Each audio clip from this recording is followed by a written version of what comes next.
Hey, everyone! If you enjoy my quantum audiobooks, you can support me by becoming a Patreon member. Your support helps me keep creating, and you'll get exclusive perks. You can also access my audiobooks directly through Google Drive. Check out the link in the description. Now, let's get started. December 17th, 23:15. Are you sure you'll be fine without me? I know how hopeless you are when I'm not around. Horizon's fingers flew across the keyboard, finalizing reports and updating case files as he lounged behind his desk. On a monitor in front of him, Ryuko's face appeared, framed by the rattling interior of a bullet train speeding toward Japan's distant western coast. You think I can't survive without you? What makes you think you're my favorite, Ryuko? Her playful smirk hardened into a soft glare. That's not funny. That's your opinion. When are you getting back? Early January. So you'll need to find someone else to warm your bed until then. I'll manage, Horizon said, tone dry. Holiday schedule's the usual. Pro-hero business, public appearances, some charity stops at orphanages, hand out gifts, try not to scare the kids. Oh, so now you have a heart? Hey, I like kids. I know. It's cute. Isn't class one? As Christmas party today? Yeah, I can feel the sugar rush building downstairs, he said. They're acting like it's a national holiday or something. Well, to some people it is important. Especially Eri. Weren't you doing something special for her? The whole class is doing Secret Santa. Everyone pulled a name from bag. Plus, everyone's supposed to bring a separate gift for Eri. And who'd you draw? Azui. Frog girl, huh? What did you get her? Salt. Ryuko narrowed her eyes. That better be a joke. It is. I got her a sword. A green one. She blinked. Why would you get her a sword? What else do you get someone with frog powers? Literally anything a normal teenage girl might like? I considered it. But the sword is objectively cooler. Ryuko buried her face in her hand. Dare I ask what you got, Eri? A gun. Babe. He burst out laughing. Kidding. She's too young for that. Aizawa would kill me. Also illegal. You remember laws, right? I'm Horizon. Laws are more like guidelines. Unbelievable. Ryuko sighed. Okay, seriously now. What did you get her? A knife. Horizon. She's 7. Too young for a taser. But she needs something to protect herself. I hate how much sense that makes. But please don't give a child a knife. I'll train her. Unbearable. Ryuko muttered, rubbing her temples. Admit it. You love me for it. Horizon paused, glancing at his door. Gotta go. Call me when you escape Mandalay's watch. I will. See ya. As the call ended, a soft knock echoed at the door. With a flick of thought, Horizon commanded it open. In walked Momo, dressed in a green Santa outfit with a fluffy hat adorned by a tiny book. Folded in her arms was a blue and white version, clearly meant for him. No, Horizon said instantly. Everyone else is wearing theirs. I'm not everyone else. I have a reputation. You can still be your usual grump, just in themed colors, she said, settling into his lap without asking. I made yours unique. Only blue and white one. The rest are like mine. Tempting, but still no. She pulled out the matching hat. Blue, fuzzy white trim, and a tiny scalpel dangling from the top. Just a hat, then. Get in the spirit. 30 minutes later, in the common area, Horizon sat among the Class 1A students, Eri and Aizawa, wearing the hat, as Momo had insisted. Secret Santa had begun. First up, Mina. She squealed with joy, bouncing in place as she unboxed new boots from Momo. Then came Eri's gift, also from Momo, a thick stack of children's encyclopedias. Momo smiled, oblivious to the stunned silence. What? I always asked for these as a kid. Momo turned to Horizon. You had Azui, right? I did. Classmates tensed. No one knew what to expect from him. Merry Christmas, Froggy, Horizon said, casually waving a hand. A swirl of confetti flashed, then materialized into a katana. Green sheath, black accented hilt, elegant and compact. Everyone stared. Tokoyami, internally, I wish he got my name. A sword, Azui asked, gently taking it. It's light. Normal steel, Horizon said. No quirks, just a blade. She unsheathed it slowly. Razor sharp. It's not blunted. Why would I get you a useless blade? I thought it was decorative. Nope. Meant for cutting people. Probably doesn't match your adorable froppy image, though. I'll hang it on my wall, but thank you. It's beautiful. She smiled. What did you get, Eri? Horizon summoned a white and yellow pocket knife to his palm. Eri lit up, reaching forward, only for Aizawa to intercept it. No knives. She's 7. She's already 7, Horizon countered. I could use a sword at her age. I'm trying to give her a normal childhood. Not whatever that was. Normal doesn't keep monsters away, Horizon muttered. 2 hours later, with most students and Eri tucked in for the night, a few remained downstairs. Kirishima was outside, shirtless in the snow, calling it training against the elements. Horizon sat in the lounge with Shinso and Momo. So, I've got the whole tower to myself until after Christmas? Horizon asked. Yup, said Ciro, entering with Coco. Spending time with my dad this break. He wants me home till New Year's, but I can't sit still that long. Spoken like a real hero, Horizon nodded. While everyone else takes it easy, we get ahead. You'll be doing real work though, right? Ciro asked. Minato's been quiet lately. Yeah, but I got assignments all over Japan. Better now than after the semester starts. And Yamamoto? Ciro asked. Momo blinked. Huh, your winter break plans? Oh, I'll stay at UA. Training. Seriously? With a mansion like yours, I thought you'd jump at going home. Momo paused, hiding her strained family life. My parents are abroad. I'd just be alone there. This way I can stay sharp. That's smart, Ciro said. But you don't need to push so hard. You're almost top of the class. Only Horizon's ahead, and he's not normal. Not a cyborg, Horizon said flatly. Please stop that rumor. I've had more salt water thrown at me than I care to count. Ciro laughed. And Momo, Horizon said, feel free to visit Horizon Tower. We're the only ones staying, so might be nice to have company. Momo's cheeks flushed. December 31st, 2315, Tokyo. So, did you come here with a date, or are you available tonight? The man asking had that familiar aura of wealth and confidence. Salt and pepper hair, designer suit, polished shoes, and the smug self-assurance of someone used to getting what he wants. But as his eyes slowly dragged across her figure, there was nothing charming about him. Just a predator in a ballroom full of prey.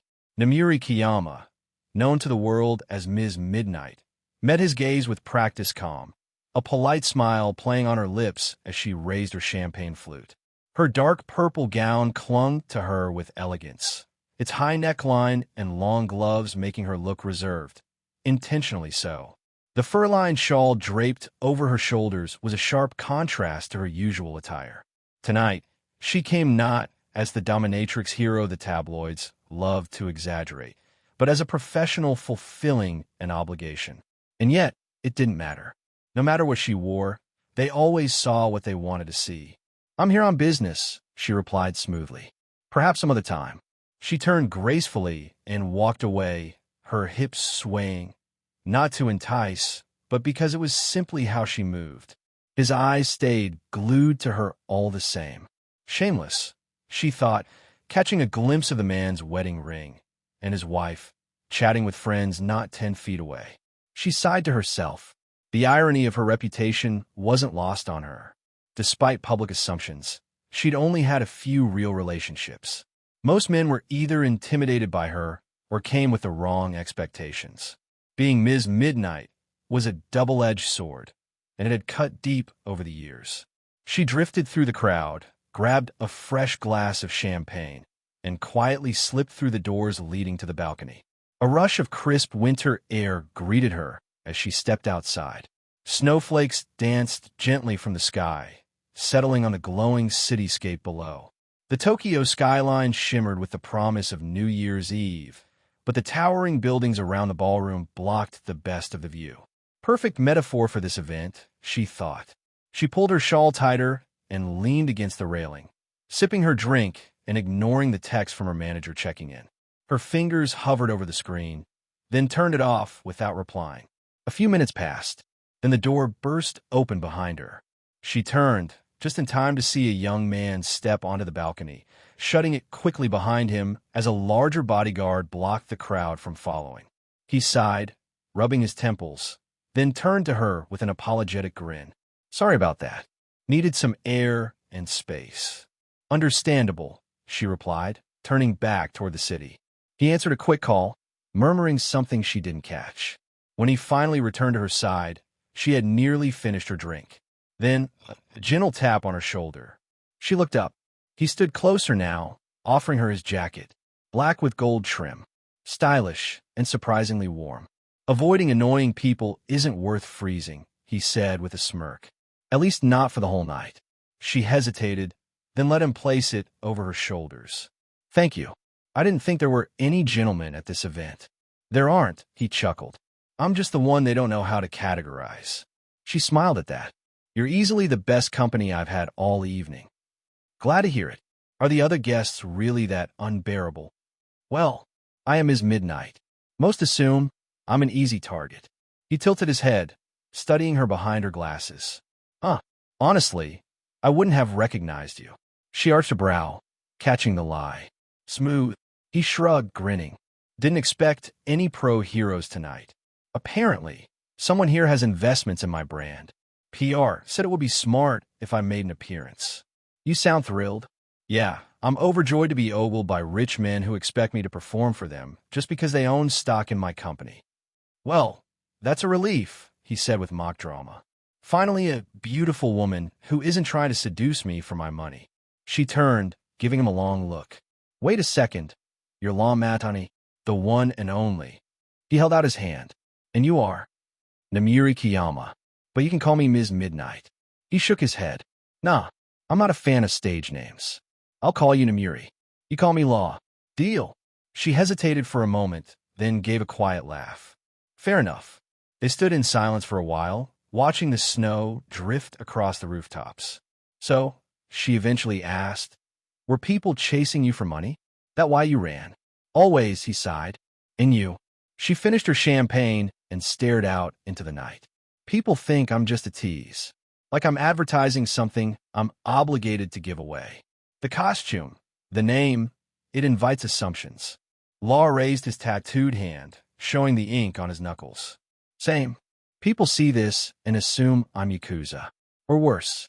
We chose how we want to be seen, but sometimes the world sees what it wants. Namiri nodded slowly. And now I live with the fallout. Every day, I wonder what my life would have looked like if I'd chosen differently. He looked over. Did it start as a statement? In a way, she said softly. Being a pro-hero isn't just about saving people. It's about inspiring them. I wanted to show the world that you don't need to hide who you are. You don't need to let society shame you. But somewhere along the way, the message got lost. Because they couldn't hear it over your looks, Law said, half joking. You tried to be a symbol, and they turned you into a spectacle. She let out a breath she didn't realize she'd been holding. That was exactly it. For the first time in a long while, someone understood. They talked for several more minutes, the buzz of the ballroom fading behind them. Then Law checked his watch, eyes flicking to the door.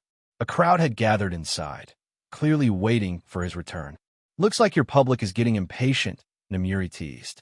It's New Year's Eve, he said, turning back to her with a gleam in his eye. How about we find a real view? She raised an eyebrow. What do you mean? He extended a hand. Let's make a deal. You, a pro-hero, save me from the money-hungry masses, and I'll take you to the penthouse. Best view in the city. Just in time for the fireworks.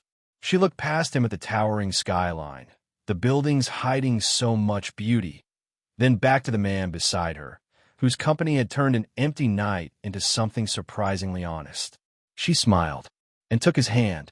Together, they stepped forward into the cold night and a new year, leaving behind masks, reputations, and the ballroom full of people who'd never understand them. Friday, January 5th, 2316, 10 a.m. I have some more people here. Kamui Woods yells out as he reaches out, slowly extending his wooden limbs like twisting roots to invade the rubble. Overnight, an entire city on the northeast coast of Japan was hit by a typhoon. The winds raged to such an extent that the nearby beach was overtaken by the sea. Waves reaching dozens of meters high flooded the city after obliterating the sea wall, ripping homes apart and tearing down massive buildings. Now they stand in the rubble and carnage, looking for trapped people and recovering corpses. Kilometers of destruction and death that most had no chance of surviving, much less stopping. As Kamui Woods parts the rubble, he sees an older man, holding what appears to be his granddaughter. Narrowing his eyes, he focuses, slowing the progress of his branches to avoid destabilizing the house they were trapped under. With each movement, he sees the fear in their eyes, up to their knees in filthy brackish water that tried to drown them hours ago. It's okay, the pro-heroes are here, a lot of us, Kamui Woods says as he slowly wraps the branches around them. We'll get you to safety, and Wash will get you cleaned up and give you something to eat. Sounds good, right? The older man nods, but the girl just keeps shivering, lips already blue and skin rather pale. I'll get you and your grandpa out of here, Kamui Woods says as he slowly removes them from beneath the rubble. But as he gets them out safely, he doesn't let it collapse, terrified of the idea that someone else could be under there. He holds them up with his branches and begins walking through the devastation, ankle deep in thick mud and water. Both the man and little girl look around in horror at the surroundings. The city they've lived in their whole lives is entirely gone. Pieces of houses and broken buildings were scattered about. Teams of pro-heroes and rescue workers as far and wide as their eyes could see, constantly working to rescue anyone they could. Even skyscrapers were reduced to loose rubble by the freak typhoon last night. Seeing the look in their eyes, Kamui Woods ignores the scent of salt, blood, concrete, and mud, ignores his aching feet and waterlogged boots, and tries to distract them. Once I get you and your granddaughter to safety, you'll get to dry off and eat something. He gestures to the edge of the city where an army of white tents was. She's not my granddaughter, the man says. I just saw her floating away and grabbed her. Oh. Kamui Woods feels his heart break, yet again, for what felt like the millionth time today. Well, please stay close to her until we find her family. I will, the man says. While walking through the disaster site, Kamui Woods picks up some more survivors by extending his branches, allowing the other search and rescue teams to continue working instead of having to walk back. Kamui, a deep and rough voice calls out from behind him. He turns around to see Ectoplasm and Hound Dog approaching him. Didn't expect to see you two here, UA's security team, but we need all the help we can get. School doesn't start till Monday, and our quirks are good for this, Ectoplasm says while Hound Dog is already sniffing the air and listening for survivors. Did you bring anyone else? Kamui Woods asks. He should be here soon, Ectoplasm says, understanding the importance of not mentioning Horizon by name. That's a relief. But until then, you're in charge of the search and rescue, so where do you want us? Ectoplasm asks. Since you can work as a duo and go wherever Hound Dog's nose carries you, search wherever you want, focus on survivors of course, and take them to Wash when you get them. Got it. Ectoplasm immediately begins releasing white goo from his mouth, which becomes a small mob of clones. As the clones spread out the help wherever they can, Hound Dog leads the main body to the nearest survivors. Kamui Woods sighs and continues up to the hill beside the city where all the tents and survivors are gathered. After passing the survivors off to Wash, he's immediately approached by Ragdoll, who was holding a clipboard. Kamui, she gets his attention, nodding for him to follow her a few dozen meters away from where people are being treated. Standing on a hill overlooking the destroyed city, she stops with him to take in the destruction once more. We have a serious problem, Ragdoll says. While speaking, her eyes were locked onto the city, tracking all the present pro-heroes, including her friends Tiger and Mandalay. Another one. One of the roads to this city collapsed. There was a landslide. What about the boats bringing help? They won't be here until this afternoon. That typhoon tore up the entire coast, and the seas are still rough. Kamui takes an annoyed breath, so supplies will be delayed even more. Damn it. They got close. If we could send some pros out there, maybe we could get some of the lighter supplies. These people really need it. The team we sent to clear up the rivers should be back soon. That's our most conventional muscle, Kamui Woods says, then sees Ectoplasm's clones moving about, and remember something. Actually, tell the people bringing supplies to stay where they are. I'll send someone to get them. Ragdoll looks confused for a moment, then realization dawns on her. I see. All right, I'll tell them. Aside from that, the first 5 zones are clear of survivors. Good, that just leaves 20 more. After discussing where the new supplies and tents should be placed, Ragdoll leaves Kamui Woods alone on the hill. And he takes this precious moment to steady his own thoughts, looking out at all the people who expected him to take charge and have all these answers. So this is what being a top pro hero is really like, huh? He questions if he would have tried to get so hard to be here, if he knew from the start how heavy this pressure would feel. Hey boss man, how ya doing? Kamui Woods doesn't react as MT Lady saunters up beside him and leans against his shoulder. I've been better, he says. Did your team manage to clear all the rivers, bridges, and roads? He looks down at her, seeing she's almost entirely covered in mud. Yeah, and we even found some unfortunate people in the mud. Oh, I see. Both pro heroes tune out the world for a moment and simply enjoy each other's company. And even as the familiar sounds of rescue and news helicopters flying above reaches them, they don't part. Too tired to care if people learn about their not-so-secret relationship. What do you need me to do? MT Lady asks a few moments later. Kamui Woods takes out his phone and begins sending a text. Go check in with Ragdoll and clear a spot for the new trucks and buses to set up the supplies we have incoming.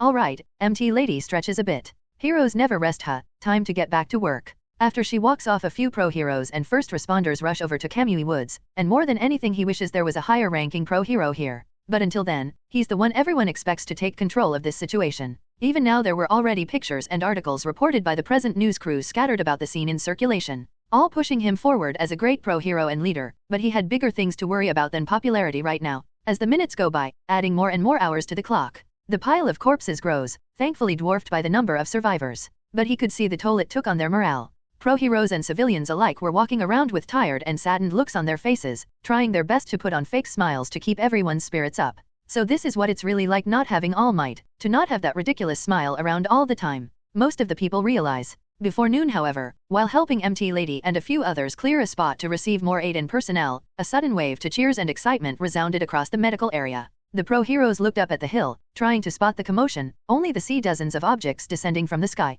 As if descending from the heavens, a fleet of trucks and buses slowly lowers onto the disaster site. Many of the pro-heroes are on guard until Kamui Woods raises a hand, and they relax as they see Horizon standing atop one of the buses, setting them all down in the clearing. Much to the relief of the drivers and medical professionals on board, he hops off the roof and is caught by his hoverboard, which he stands on. A wave of relief washes over the camp as they take in Horizon's appearance, now feeling as if this disaster was already handled. The news crews immediately aim their cameras and microphones at the duo as they begin talking. "Sorry I'm late," Horizon says. "I'm just glad you're here, and a bit surprised you could get permission to leave Tokyo so easily," Kamui Woods says. "Now, can you please take over already? Everyone is tired and our morale was getting low before you got here. Nothing could stop me from coming here to help, so you don't need to worry anymore. I am here." Horizon waves at the survivors being treated under tents as he floats outward, over the destroyed city. "Good call with me passing by to bring the convoy of supplies. Now get everyone ready to provide first aid. I'll warp everyone to safety." "We're already ready," Kamui Woods yells out as Horizon flies forward.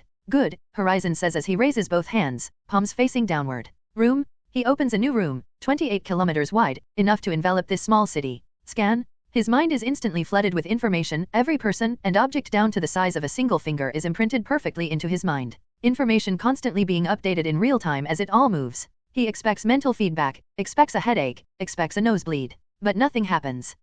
I'm closer than I thought," he thinks as locations of survivors and corpses appear in his mind. Shambles? Suddenly he begins warping the survivors, swapping them with pieces of rubble close to the medical area, where people were waiting anxiously to attend to them. Over the next few minutes, thousands of people would be saved with seemingly absolute ease. A job that would take hundreds of people days to do, and it was handled with effectively the wave of a hand. Before long, Horizon began moving to the medical tents to assist with aid, and Kamui Woods looked around to see smiles everywhere. Even in the face of such a disastrous and tragic event, his presence was enough to inspire a feeling of safety and hope. This was what he, Kamui Woods, and no other current pro-hero could do. This is something he hasn't seen since All Might. "You make it look so easy, kid." After only 9 months in the public eye, Horizon is already revered as a top pro-hero, placed on a pedestal above most if not all the fully licensed pro-heroes in Japan. All while he only had access to the most basic understanding on his quirk, of himself. All while his ascension to become fully realized was 65 days away. When Horizon arrived at the destroyed city, the wave of relief was immediately followed by a sense of urgency.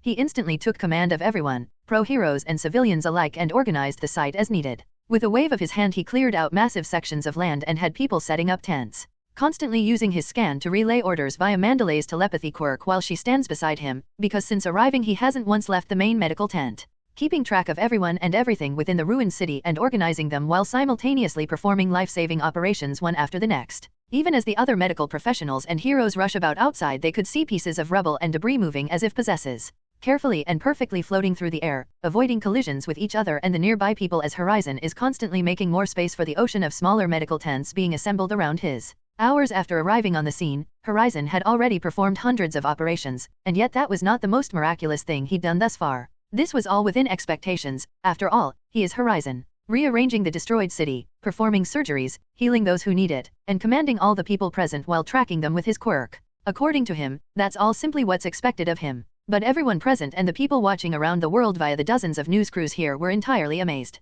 Watching someone contend with the aftermath of a force of nature so easily, it was breathtaking, inspiring, calming. Everyone was able to relax, knowing the worst had already passed. Even if another typhoon appeared now, nobody would be worried, because Horizon is here. Now Horizon is standing in the large tent, curtained off from the other patients as he operates on a man with severe internal bleeding. Beside the curtain is Mandalay, sitting on a chair with her eyes closed, constantly using her quirk to relay his commands across the area. But within the entire tent was a faint blue fog, cool to the touch. Simply standing within it was soothing, causing everyone to relax as their muscles and joints didn't feel tense anymore, suddenly feeling as if their body was actively resting even while moving. This energy vapor that was pouring out of Horizon and filling the tent is a miracle in itself. The first and only occurrence of a mass area of effect healing ability. The strange fog itself is enough to heal minor injuries such as scrapes, cuts, and bruises. It takes a few minutes to heal such wounds, thus the pro-heroes and civilians would constantly rotate groups of people into the tent after their wounds are clean to be healed. With grave yes. Simply being in the presence of Horizon was enough to heal them, one step closer to the entity he shall soon become.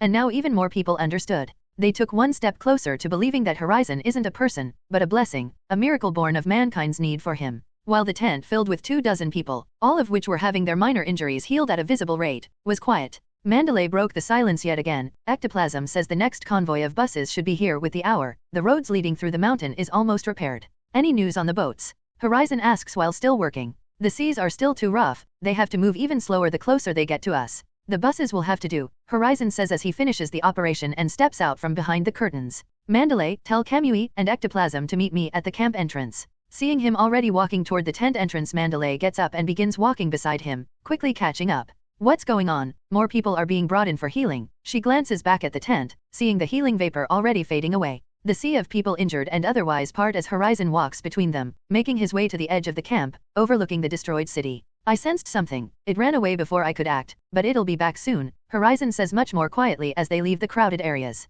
Have all the available pro-heroes stand by on defense, leave any combat to me and Kamui Woods. Ectoplasm needs to spread his clones out to catch anything I miss in the chaos. Mandalay's expression immediately gets much more serious as she concentrates, relaying his orders via telepathy. Horizon raises his hand and grabs the air, only for Scalpel to warp into his grasp. Seeing this, the onlookers immediately realized something was wrong and became curious. The other pro-heroes immediately take action, now getting their orders from Mandalay and making sure everyone was quickly ushered into the camp, behind a line of pro-heroes. Looking around, Horizon sees all the news cameras and helicopters focusing on him, clearly sensing a story about to manifest itself. What's going on? Kamui Woods asks as he rushes up beside them. Nomu and Shigaraki, Horizon points out in the distance. Looks like the same thing Endeavor fought, guess they have clones of that one. Seriously. Kamui Woods was disgusted. They would attack when we're just here helping these people, just when I thought they couldn't get any worse. How far away? Mandalay asks. 17 km, Horizon says. 16, 15, they're rushing right for me.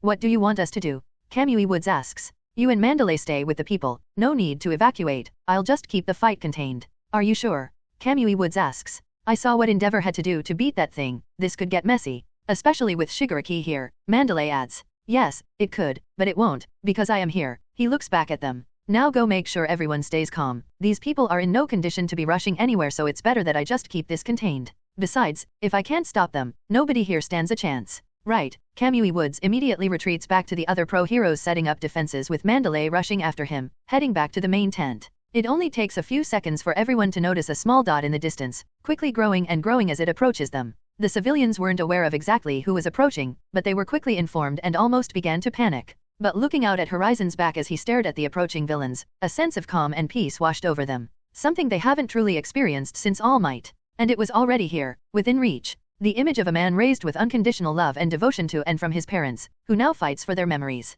A man who shall build his name as a pro-hero upon the great lessons of compassion and integrity they taught him. The calming sensation of standing behind a truly unbeatable superhero. Seconds later the Nomu arrives, skin torn up and loose around its head and neck, forming a hood which hides its face. Two glowing yellow eyes shining brightly on the otherwise dark purple skin, exposed muscle glowing slightly red, which is new. All while it hovers in the air, constantly releasing air from different angles of its body to stay airborne. And on its back, the would-be king of villains, Tamura Shigaraki. Wearing a simple outfit, long black pants and a matching t-shirt, gray boots, and no longer sporting the dismembered hands which were held to his body. His eyes immediately narrowed onto Horizon, and a standoff began. Shigaraki glances at the crowd for a moment, his hands begin twitching as he can feel his skin itching. The desire to disintegrate everyone here bubbles to the surface. But he takes a deep breath and calms his mind, knowing of all the people in this world, Horizon is among the two he can take the least amount of chances with. Hiro. The Nomu asks, deep and grating, his voice echoes across the mostly quiet area. Horizon. That's him, Shigaraki says. That's the strongest hero in the country, or maybe even the strongest in the world. Second in the world, Horizon says. Star and Stripe is still a monster. Shigaraki takes a mental note of that, so guess that means you aren't invincible after all, and you're clearly not as sharp as I thought. Letting me get this close was a bad idea. Shigaraki raises his hands and cracks his fingers. Doesn't matter, it's only you, Horizon shrugs. You damn. Shigaraki begins getting riled up, but composes himself once more. I'm not the same person you met at USJ. I didn't even meet you at USJ, you weren't even good enough to get to me, remember? Hood. Shigaraki commands, let's kill him, then everyone else here. Fina the Nomu instantly disappears, swapped with a single leaf. Shigaraki suddenly finds himself 30 m above the ground, falling, unable to do anything about it. Alright, let's call your bluff. Shigaraki twists his body into a direct nosedive toward the ground below. Now you have to save me, otherwise your sheep will watch you let me die, and you care so much about what they think, isn't that right, hero? As Shigaraki suspected, the public was truly shocked at this move, and when he was less than 3 m from the ground, Horizon immediately warped him away. Booster shot? He felt and everyone heard most of the ribs on the right side of his body shatter as Horizon stops his vertical momentum with a strong right, sending him rolling through the mud and dirt. Shigaraki eventually rolls to a stop, now covered in filth as he forces himself to stand, holding his right side. He was already struggling to breathe, blood running down his lip as he forces his eyes to stay open. It shouldn't take Hood long to get back here. If I can stall him until then, maybe we can split his focus with some of Hood's new ranged energy attacks, that could let me get a hit in. Shigaraki immediately rushes forward, all the while Horizon stands still, not even drawing his blade. Something isn't right, there has to be some kind of trick. This has to be a trap. Why isn't he doing anything? Is Hood doing something to split his focus this much? His thoughts are still racing, doubting this situation as he closes the distance and jumps forward, and to his disbelief, to the horror of everyone watching, Horizon doesn't react. Not even as both Shigaraki's hands are wrapped round his neck. Shigaraki's eyes go wide as a feeling of ecstasy overtakes him. Huh? You got too cocky, hero. Shigaraki screams as the body glove only around Horizon's neck immediately disintegrates and he sees his real skin. He feels Horizon's skin below his fingers. All the onlookers and people watching at home feel their hearts break as this happens, but after a few seconds, nothing else happens. The battlefield is entirely silent, and even Shigaraki is confused. Because the familiar feeling of matter becoming dust beneath his touch isn't there, he could still feel Horizon's skin. Watch Shigaraki's confused expression become one of horror as Horizon grips both his forearms. He spreads his arms, holding the smaller man in the air as if he weighs nothing. Horizon stretches his neck, allowing Shigaraki to see his unbothered skin, then explains to the now relieved audience what just happened. So, your quirk really does work by tactile telekinesis, but instead of telling matter to stay together, you tell it to fall apart. Shigaraki's eyes wide, realizing this was all just a game. That's too bad, nobody can tell Hand of God what to do. You were just Tezarg. Shigaraki feels and hears the bones in his forearms get crushed and snapped, fragments immediately break the skin. The onlookers are slightly horrified, but after all they've been through at the hands of these villains, and all Horizon has done and risked to protect them, they couldn't bring themselves to care as much as they would have months ago. Horizon's ideals of being less restrained against violent villains was becoming more popular through the public at every level, something the government was vehemently against. But he is Horizon, so they cannot stop him. Even when he completely snaps Shigaraki's forearms and rips them off, dropping him into the mud as if he were nothing. Ah! Shigaraki's screams echo across the battlefield, the media cruise gets every moment. As the severed limbs are tossed aside and blood mixes with water, as the so-called king of villains wails and cries in the mud in unbelievable pain. As Horizon stands unbothered, looking down at his victim, as if daring anyone to speak out against this. Yet nobody bothered to protest, and the very few who wanted to, were terrified of standing against Horizon. Not because they thought he would hurt them, but because of how everyone else would treat them for standing against him. Because Horizon is a remarkable gentle person when dealing with anyone who isn't a violent criminal, but his fans are much less kind. Thus small voices begins to cheer, screaming in joy that he was there to deliver justice. Then more begin to cheer with them, that their hero destroyed the monster poised to strike at them. And the few horrified faces quickly became torn. They could either show their approval, or be amongst the few who wouldn't stand for such brutality. But just before they had to decide, Shigaraki's screams suddenly stop, his pain disappears and he sits up, as if he were completely fine. Then a wave of confusion hits him as his severed limbs dissolve into a brown sludge. Wait. Shigaraki screams as his main body begins to dissolve the same way. I can't be a double, I'm real. I'm a real person, I'm not a daub. His head becomes brown sludge before the realization can even set it. Twice has been practicing a lot, Horizon thinks. He too was perfectly fooled. My basic scan didn't detect anything because that sludge becomes living cells. I'll have to do deeper scans more often, he thinks while collecting a sample to study. But to the public, the infallible Horizon obviously knew it was a double, and they all breathed sighs of relief, now certain he would never treat a villain in such a cruel way. After collecting his sample, Horizon gets up and places it in his medical pouch at his back, turning for the crowd to see him. All eyes are immediately draws to the damaged part of his body glove, seeing blue energy completely shrouding his skin as it pours off of him, further reinforcing the public belief that he need the body glove to sustain his life and contain himself. But the public recently learned that the energy within isn't destructive, but heals those it touches. His few detractors who thought he was some type of walking talking bomb were relieved to hear that. Alright, let's get back to work, Horizon announces as he begins walking to the crowd. As he does this he raises a hand and grabs the air beside him, dropping scalpel so it hovers beside him. They immediately see bright green motes of energy gathering, being pulled toward him, ripped from a dozen kilometers in every direction to gather at his hand. They all gather into a pulsing sphere which he compresses and crushes into his palm, and the sounds of glass constantly cracking is heard. The scent of burned air fills their nostrils. Horizon casually strikes out to his side with it. Shambles. Hood, the Noma which nearly killed Endeavor in their duel months ago, suddenly appears beside Horizon, swapped with some rubble. And before this powerful and feared Noma can realize what's happening, Horizon attacks its brain. Gamma. The green energy expands into a sharp stake and penetrates its skull, and a small layer of frost forms on the mud around their feet as all the energy is pushed into its head. Dash knife. As the bright light disappears, Horizon is already walking away, and behind him the Noma falls to the ground, its entire skull incinerated beyond any healing. So thoroughly destroyed that not even DNA can be recovered from that part of the body. A monster the entire nation, and most of the world feared, brought down in one swift act. Kamui, Horizon commands as he walks past the crowd. Secure that Nomo, I have to run some tests on it, and have some people guard it since high-end Noma samples are rare. He casually waves his hand at Kamui Woods behind him. And with that, Horizon returns to his duties as a medic. As if what he did was nothing special at all, because to him, it wasn't. This is simply his job, it's what's expected of him. Nothing worth celebrating. But to everyone else, this was the moment Horizon showed that when he is around, they truly have nothing to worry about. This is the moment they realized, all the hard work his parents did to raise him into the great superhero he is, has now been focused on protecting them. And when the video of this event spreads, the legacy of the people who built such a great hero will only grow. USA, Los Angeles, January 11th. Angels Park is a massive area in the middle of Los Angeles, a city that has expanded in the centuries since the advent of quirks. Its size is slightly larger than New York's more famous Central Park, but its origin is drowned in blood and tragedy. Now, nearing noon, tens of thousands of people swarm to the festival being held in the park, enjoying the food stalls that area already set up and waiting for even more to arrive.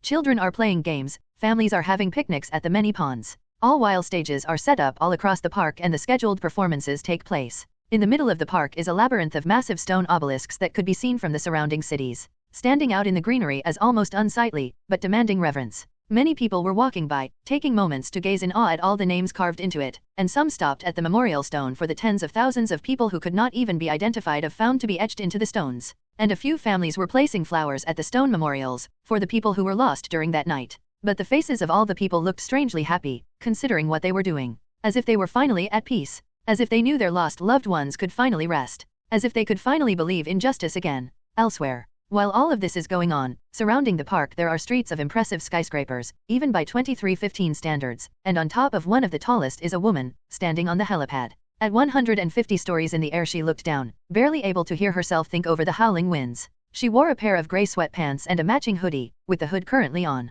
She stands at only 5 square feet, 157 cm. Her loose, short, brown hair swayed slightly in the wind but was mostly tucked away. A pair of thick black-rimmed glasses helped her dull brown eyes to see even on the clearest day, and on her feet were a pair of blue boots that looked a few sized too big. She looks down at the park, and sees all the people like ants swarming about, celebrating justice and vengeance in one festival. But her heart is still gripped by fear, the kind of fear that many of those people recently overcame and a few could let go of. But to her, who had more power than anyone else in the world, power she flexed and used to threaten entire nations to exact that justice and vengeance on her behalf, fear still grips her heart. As if deep down she knew that the monster was still coming after her. She looks down at her phone and sees the timer. Only 11 seconds, and I feel like my heart is already about to explode. She wipes her forehead, and the sleeve of her hoodie is covered in sweat. Even in the cold wind at this height, the fear was affecting her this severely. Still scared of a ghost, as if that monster can ever hurt you now, as if she could hurt me from in the grave. She berates herself. But even thinking about the object of her fear that much had her stumbling back away from the edge, breathing heavily and slowly succumbing to a panic attack.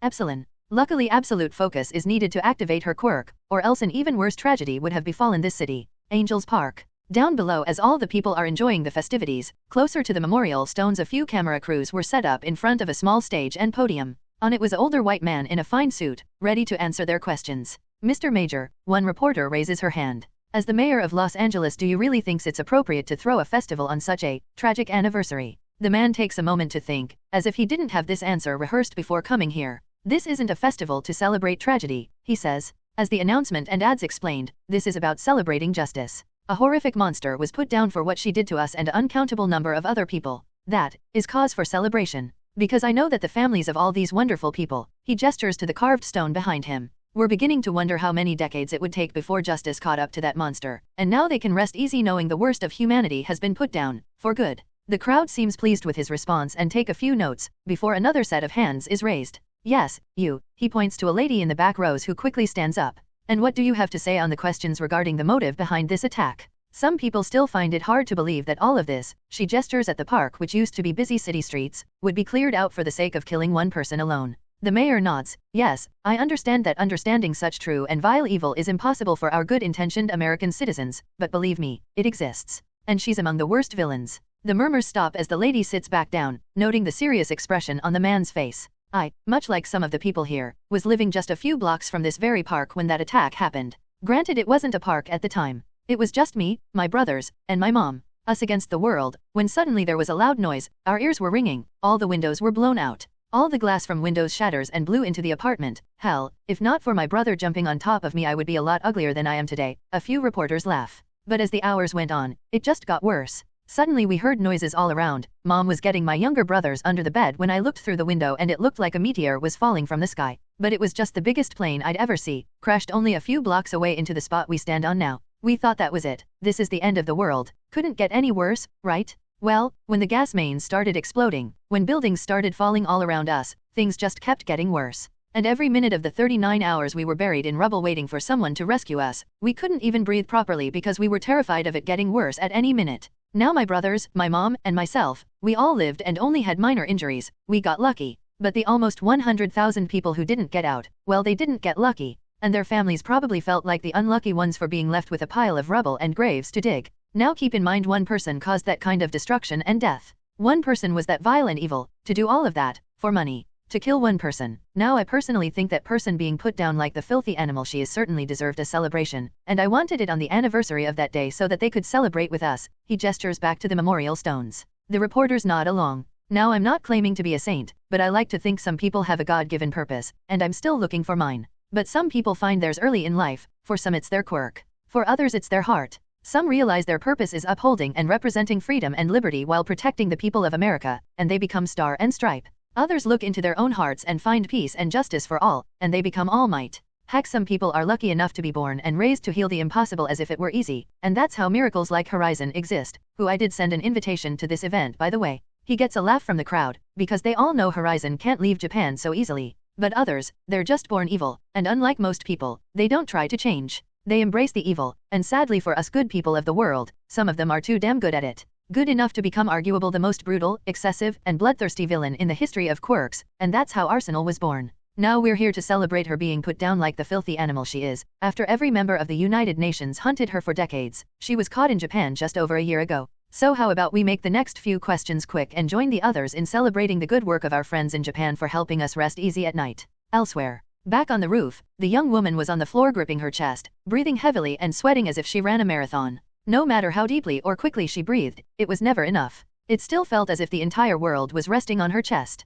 Her eyes were already watering as she tried to focus her thought, trying to use her quirk to make the fear go away. Beep beep beep. The emergency alert on her phone suddenly snaps her out of her panicked state and draws her attention. That familiar beeping triggers her pro-hero instincts and focuses her mind. Hello, she immediately answers in a very high-pitched voice, then slaps a hand over her mouth. Huh, why do you sound like that? The nab on the other side of the call asks. What did you need? She deepens her voice slightly and tries to dodge the question. Why are you in LA? When you said you were stepping out of your agency for lunch, I thought you meant down the street, not to the other side of the country. I just felt like going for a fly. 2,500 miles, the man sighs. First time since that night you've been back to LA, and this is the day you choose, when what stupid festival is going on, really Kathy? She frowns. I thought I could handle it all right. But. She rolls her eyes. But, I still need time. Every time I think about her, I feel as if there is part of her out there that'll still be coming after me. And I saw what she did to my family. I can't just ignore that. The man is silent for a moment before speaking. Arsenal isn't sending some kind of ghost to haunt you, Kathy. You just need to trust that she's really gone for good. I mean, you pretty much threatened to attack Japan yourself to get to her if they didn't do it. No country is dumb enough to risk that. Yeah, especially since now we know All Might was already sick back then, she says. But still, doesn't feel right unless I did it with my own bare hands. That doesn't sound very heroic of you. I don't care, she says. She's dead, Kathy. She can't come back for you from in the grave, and even if she did, you're the most powerful being in the world. You'd crush her.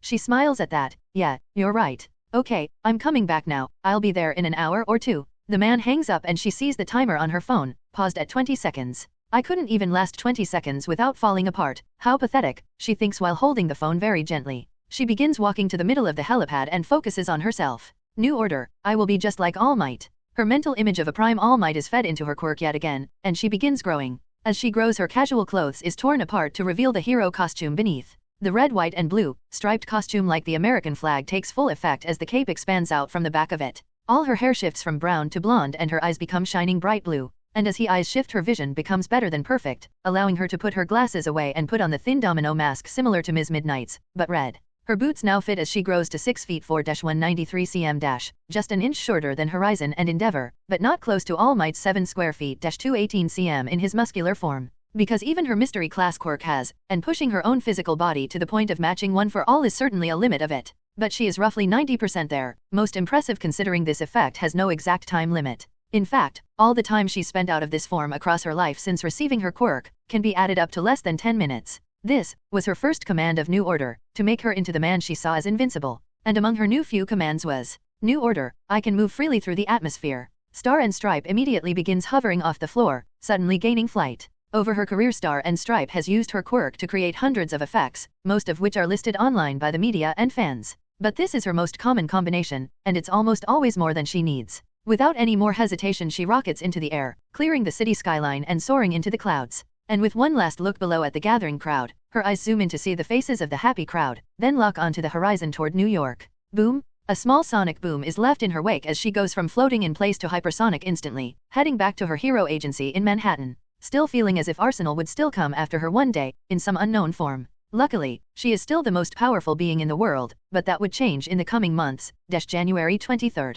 Look, it's Hawks. A woman screams on the sidewalk while pointing toward the sky. Soaring through the city streets, weaving between the skyscrapers, they see the number 2 pro hero Hawks, moving casually and waving down at them. Everyone on the street stops and some take out their phones. Hey everyone. Hawks yells back, giving a friendly smile and gentle wave. You all doing okay? We love you, Hawks, the same woman screams, excited to see her favorite pro hero in person. Who is that ahead of him? A man asks while looking further up the street where Hawks is going toward. They see someone swinging between buildings by constantly stretching his arms and retracting them, and they look to be in a hurry. That's Reacher, a child says, excited by all of this. The guy Horizon saved from Stain. A man asks, slightly confused. I guess Hawks is working with small-time pro heroes now, huh? He's so cool. The woman keeps staring at Hawks as he catches up to Reacher. If those people could see Reacher up close, or hear how his heart was pounding against his ribs, they'd see a very different situation. Reacher glances back, seeing Hawks closing in, and speeds up. He grabs the side of a building and swings right, putting him on a straight route to his target.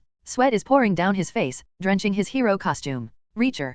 Hawks yells, come on buddy, slow down. He instinctively pats his pocket to make sure his cargo is there when he hears Hawks closing in. Stay away from me. Reacher yells. He glances down, considering going to the street level and getting the crowd involved, but the last thing he wants it to put the civilians in danger. He couldn't even trust other pro heroes to help him, he was alone against the entire world. Because that's what happens when you try to stand against Horizon. Hawks keeps smiling, but narrows his eyes as some of his feathers disperse, taking alternative paths around the buildings. Reacher looks ahead, seeing a large police station at the very end of this long street, and suddenly safety was that much closer. Reacher glances back a moment later, and doesn't see Hawks. Oh, and he feels the wind get knocked out of him. Gah!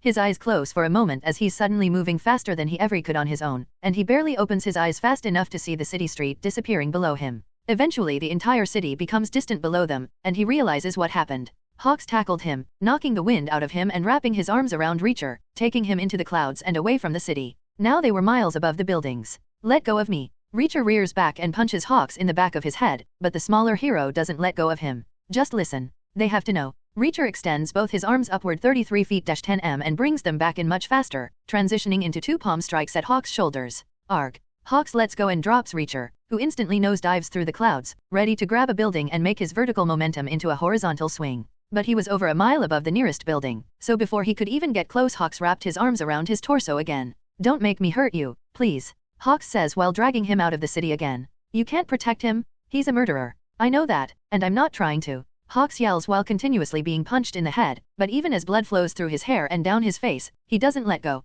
Ah! Reacher feels 2 feathers pierce his back, into the joints at his shoulders. His arms fall limply at his side for a while as Hawks takes them to a small forest outside the city. There, now can you please let me explain? He asks while dropping Reacher on the ground in a clearing. Explain what? That you're covering up a murder. Reacher asks as he gets to his feet, flexing his fingers and trying to move his arms. All of Hawk's feathers leave his back and begins hovering around Reacher, like hundreds of swords at his sides. I don't want to hurt you, Haru, Hawks says. These feathers tell a different story. He looks around nervously at Hawk's feathers. I'm just trying to do the right thing, to be an actual pro hero, or did you forget what that was like? How dirty are those talons, huh? This isn't like that, it's just a matter of timing, I promise. Just let me explain, please. There is no timing, I saw a murder and I will act on my instincts and report it. Everything that happens after will be justice. It's not that simple. Hawks yells, and his calm expression gives way to anger. If it was that simple I wouldn't be in this problem, but it's Horizon. That's why we must act now. He's dangerous. I know that. Hawks screams.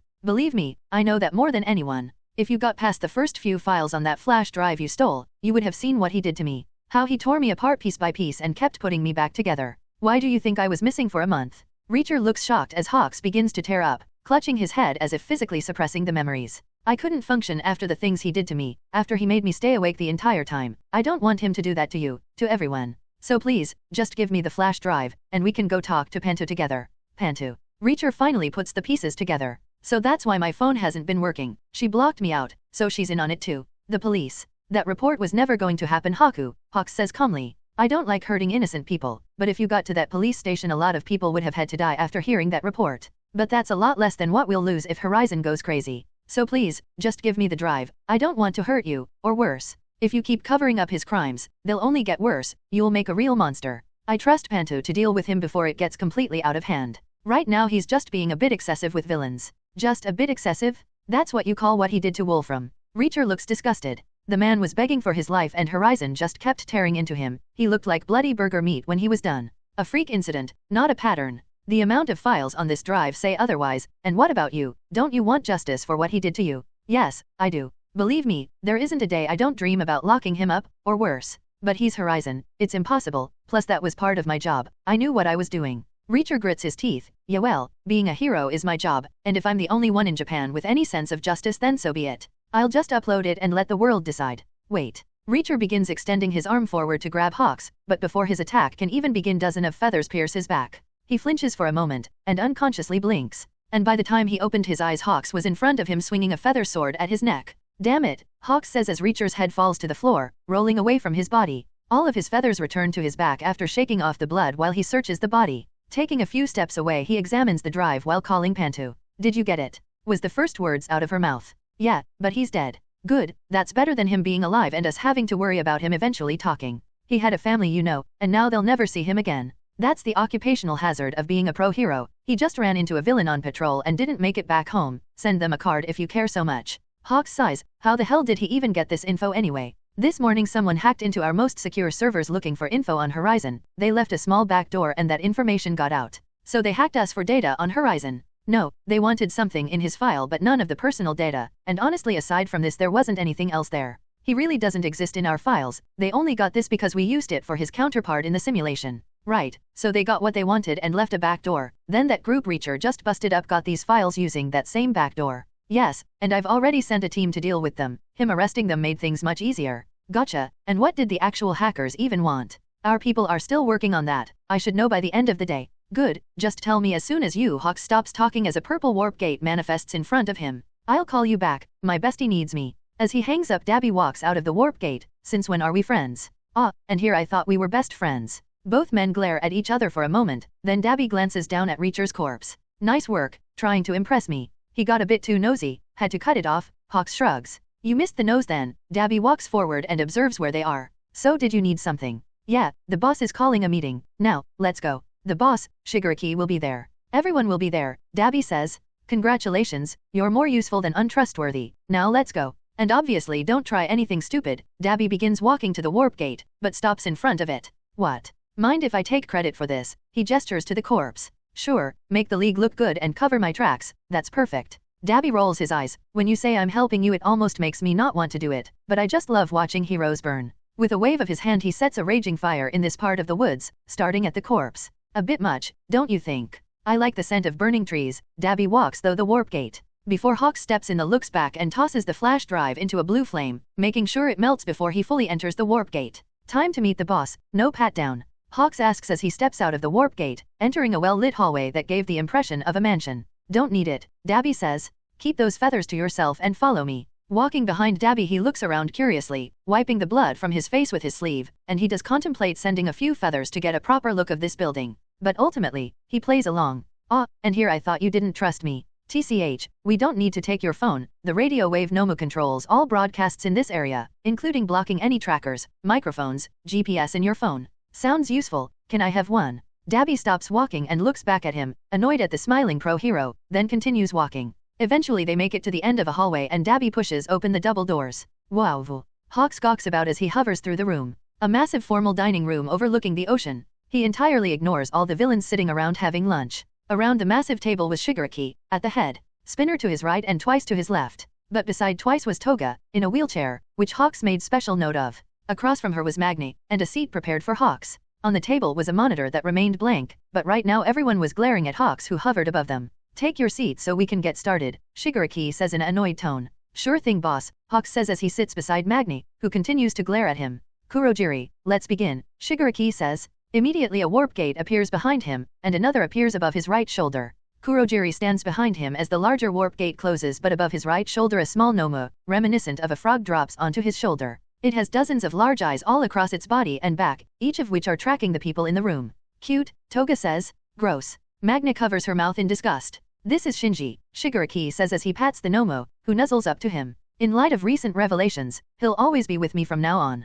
Dabby rolls his eyes. I hope this isn't just to show off your new creepy pet. No, this meeting is about this. Shigaraki snaps his fingers and the monitor turns on, showing a picture of Horizon midway through ripping the arms off his double. R.A. Toga sees this image for the first time, laying eyes on Horizon for the first time in months, and immediately begins hyperventilating. Hawks looks at everyone as they are immediately concerned about her. You don't have to worry about him baby, he isn't here, Twice says as he pushed her out of the room, shutting the door behind them. Horizon really left some scars on you guys huh, Hawks teases. Shigaraki gives him a bored look as he rubs his arms. Well, after seeing what he's willing to do to me, you can understand why we've been extra cautious since. Not like you're one to talk, Dabby says to Hawks. You're sweating more than us. Hawks passes a hand on his forehead, feeling it drenched in cold sweat, and holding his hand out they could all see him shaking, even before he realized it. Yeah well, you got the hypothetical, I got the real thing. He adopts a somber expression. He did things to me that I'll never get over. We heard as much, Shigaraki says. That's why you're here now. We finally realize that you don't really care about our cause, right?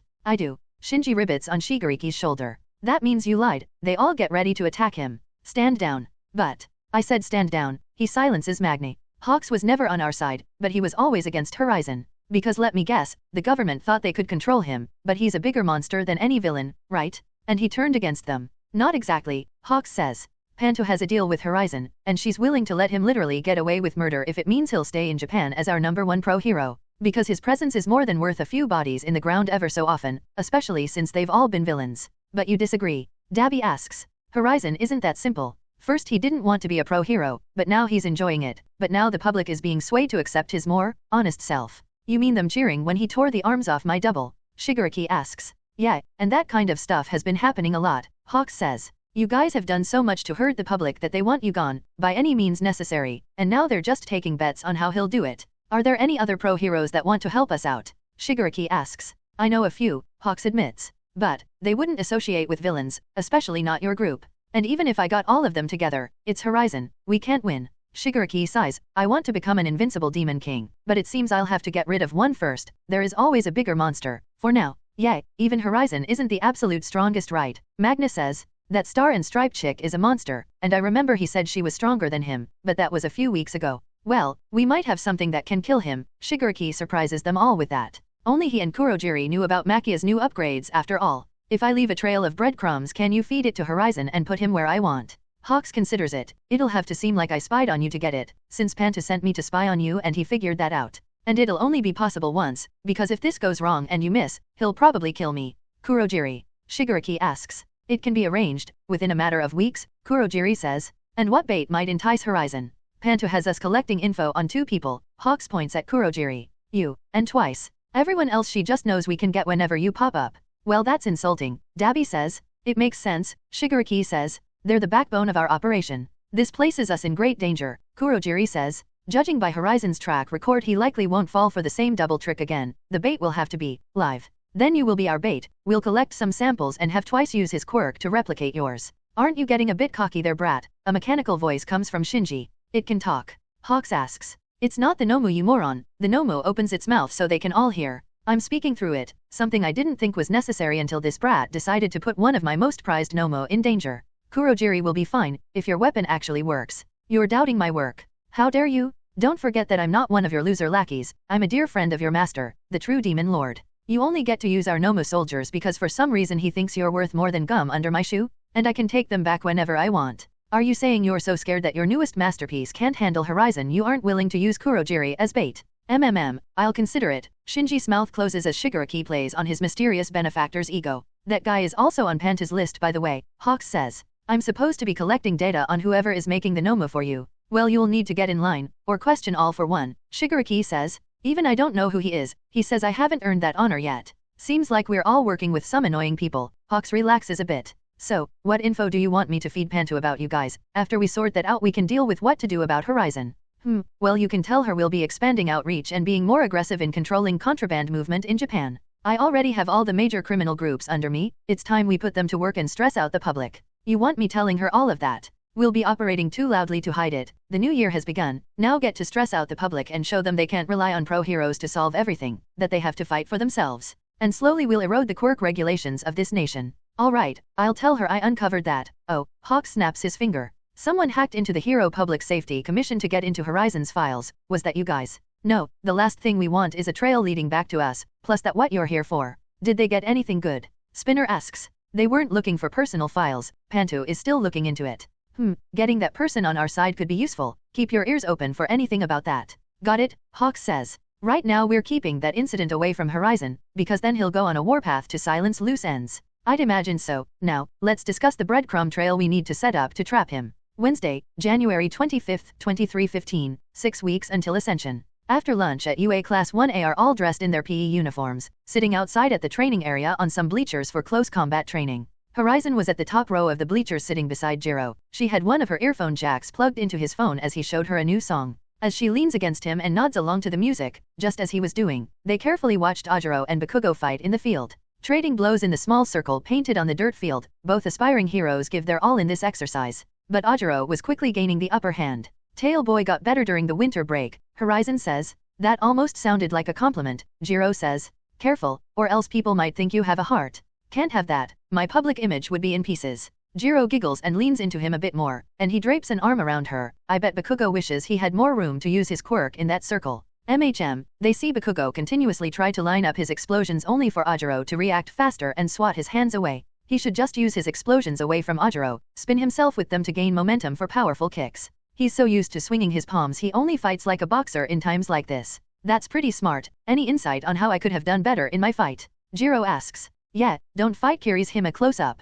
Jiro sighs and Horizon pats her head. Some matchups just aren't good no matter how you try to go about it. Yeah well I've got the bruises to show for it, Jiro says. While they were talking, on the other side of the bleachers was Momo, chatting with Yurika and Toru, who as usual was entirely visible. She really offered you that, already? Toru asks Yurika. You've only been working with her for like 3 months. Yeah, it's kind of a strange situation since this really wasn't in my plan. But you have to at least consider it, Momo says. We know your heart is set on being a rescue hero, but a contract with Ryukyu for after you graduate isn't something you can simply turn down. Yeah, Toru cheers. You've gotta think about her ranking too. She's super high ranked, almost in the top 5. If you work with her even for a year or two then every rescue hero will send you offers and you can just pick anyone you want. And you'll be able to negotiate for better pay, Momo adds. That is why you're becoming a pro hero after all. If you do this then you can better provide for your family with grave. Yurika blushes a little but awkwardly smiles at them. Well yeah, and I guess it's better to know how to fight strong villains before I go into being a rescue hero. The last thing I want is to get caught off guard and be defenseless, and since rescue heroes don't fight much I won't have many chances to sharpen my skills when I find a rescue agency to work with. Exactly, Momo says. Better to be a warrior in a garden than the other way around. Just be sure to think carefully before you commit to any contracts. Consider how popular and capable you'll be at the time of graduation and judge the offer against that version of Urivite. Yeah, I'll be sure to think a lot before giving her an answer. But what about you Toru? Me. Yeah, didn't MT Lady sent you an offer to work with her? That'll make you a member of Team Lurkers, sort of. Oh yeah I already accepted, Toru says. Working with a team that does stealth and infiltration stuff is perfect for my quirk. Plus 2 of the top 10 pro heroes are on that team so everyone will be watching me. That also means you'll be seeing Zero a lot, Momo says. He's still working with Edgeshot after all, and his previous pro hero mentor Kamui Woods is also on that team. Maybe I'll even get a part in whatever next big Operation Horizon is planning. Toru gets so excited she fades in and out of visibility for a few seconds. That'll make me super popular for sure. As they continue talking, not even a minute later a loud whistle is blown. All eyes go to Aizawa as he raises a hand. Bakugo is out of the circle. Ajiro wins, he announces. Ajiro respectfully bows as Bakugo just gets up and stumps back to his seat, not returning the gesture. Alright, the next match. Aizawa reaches into a box and takes out a ball with the number 18 on it. Midoriya, you're up?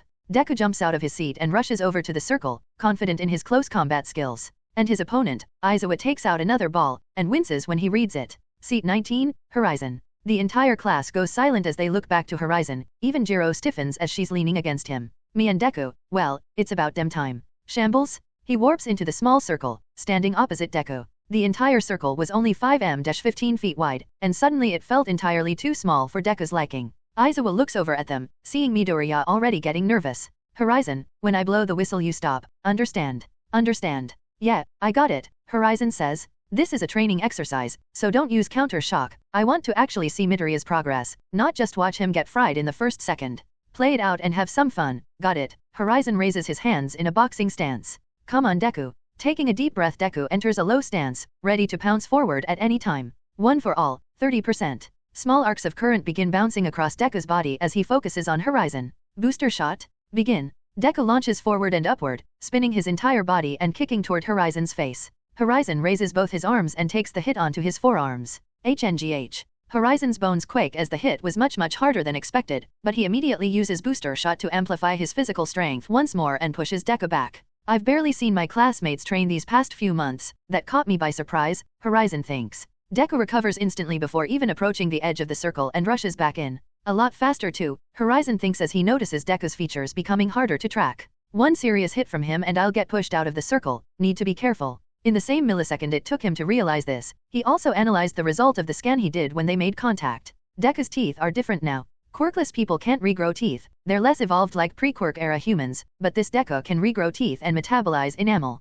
One for all must be fully integrated into his body, that's why he can use this much power without breaking himself apart. He's no longer a quirkless little shit that got handed a quirk, now it's more like he was simply born with one for all. He's indistinguishably melded with it, just like All Might the first time I scanned him and couldn't tell he was born quirkless. Looks like he's one step closer to surpassing All Might. Maybe if we ever get a real fight it'll actually be fun, well, at least until I get bored. He's still only human after all. In the millisecond it took for this analysis to happen, Deku also realized something. For the first time against Horizon, he had an advantage. His mind doesn't move as fast as Horizon's, but when they clashed he could feel Horizon buckle and have to summon more power before pushing him away. And that was all the confidence boost he needed. One for all, 32% shoot style. Deku crouches down and leaps forward, intent on spinning to deliver another kick without ever making contact. Horizon knows what he's about to do and rushes forward, getting into Deku's personal space before he could finish the kicking motion and grabbing his leg. Realizing his kick wasn't possible anymore, Deku takes advantage of Horizon's grip, keeping him in the air. Leaving Horizon to hold his ankle, he twists his body and kicks at Horizon with his other foot. Booster shot? Horizon grips his ankle so hard it felt as if he would snap it, then pulled downward, slamming Deku's back into the dirt. NGH. Deku spins on the floor, trying to kick Horizon's leg and sweep him off his feet. But his foot makes contact with nothing as Horizon leapt up. He barely rolls out of the way before Horizon lands on the dirt, right where his chest was. Deku does a flip and gets back onto his feet, raising his hands once more to continue the fight. I need to keep things simply and contest him with just pure strength, and I can't take my eyes off him even for a second, Deku thinks as he rushes in once more. This time he performs a non-stop barrage of punches, all at 30% power. Horizon and the spectators alike can feel the air being pushed past them with each attack. Horizon constantly uses booster shot to heal the damage being done to his forearms as he blocks all the attacks. Beneath the body glove the muscle and bone were constantly being damaged and healed. So that's how strong you've gotten, Horizon says as he begins emanating blue energy vapor from his arms. He pushes Deku back and immediately prepares a strong right and launches it at Deku. Let's just wrap this up, show me if you're even worth having a real fight with. Hearing this, Deku smiles. Looking back he wouldn't even understand. But it just felt right, and he couldn't help but smile. He rushes forward and the ground gets cratered beneath him when he launches into another shoot-style attack. Horizon's entire right hand is shrouded in the blue energy mist as they make contact, but even as Deku pushes away all the air around them the mist clings to Horizon. Deku's foot makes direct contact with Horizon's gloved fist, and a shockwave rips through the air. Boom! A cloud of dust covers the area as everyone covers their eyes and gets caked in dirt. A few people begin coughing and moments later the dust begins to settle. Arg, I can't feel my leg. Deku winces as he sits at the edge of the circle, holding his right leg. Did you break it again? Aizawa asks as he swats the dust away from his face. No, it's just numb, Deku says. Why did I do that? I've never used 45% before, but in that moment it just came out. Looks like you won. Congratulations, Horizon says as all the dust is finally cleared. My new variation of booster shot still needs some work. And everyone is shocked to see both his feet carved out a trench in the dirt, ending a few inches outside the circle. Deku is most surprised to see this, but he frowns at the result. You only moved back a few inches further than me. I've still got a lot of training to do. Horizon chuckles as he casually walks up to Deku, who was still on the floor, and here I thought you'd be happy to finally beat me at something. Deku forces himself to stand on his numb leg, a fight where you could only use your weakest attribute, which happens to be my strongest. How can I become the number one hero if that's the only victory I can get?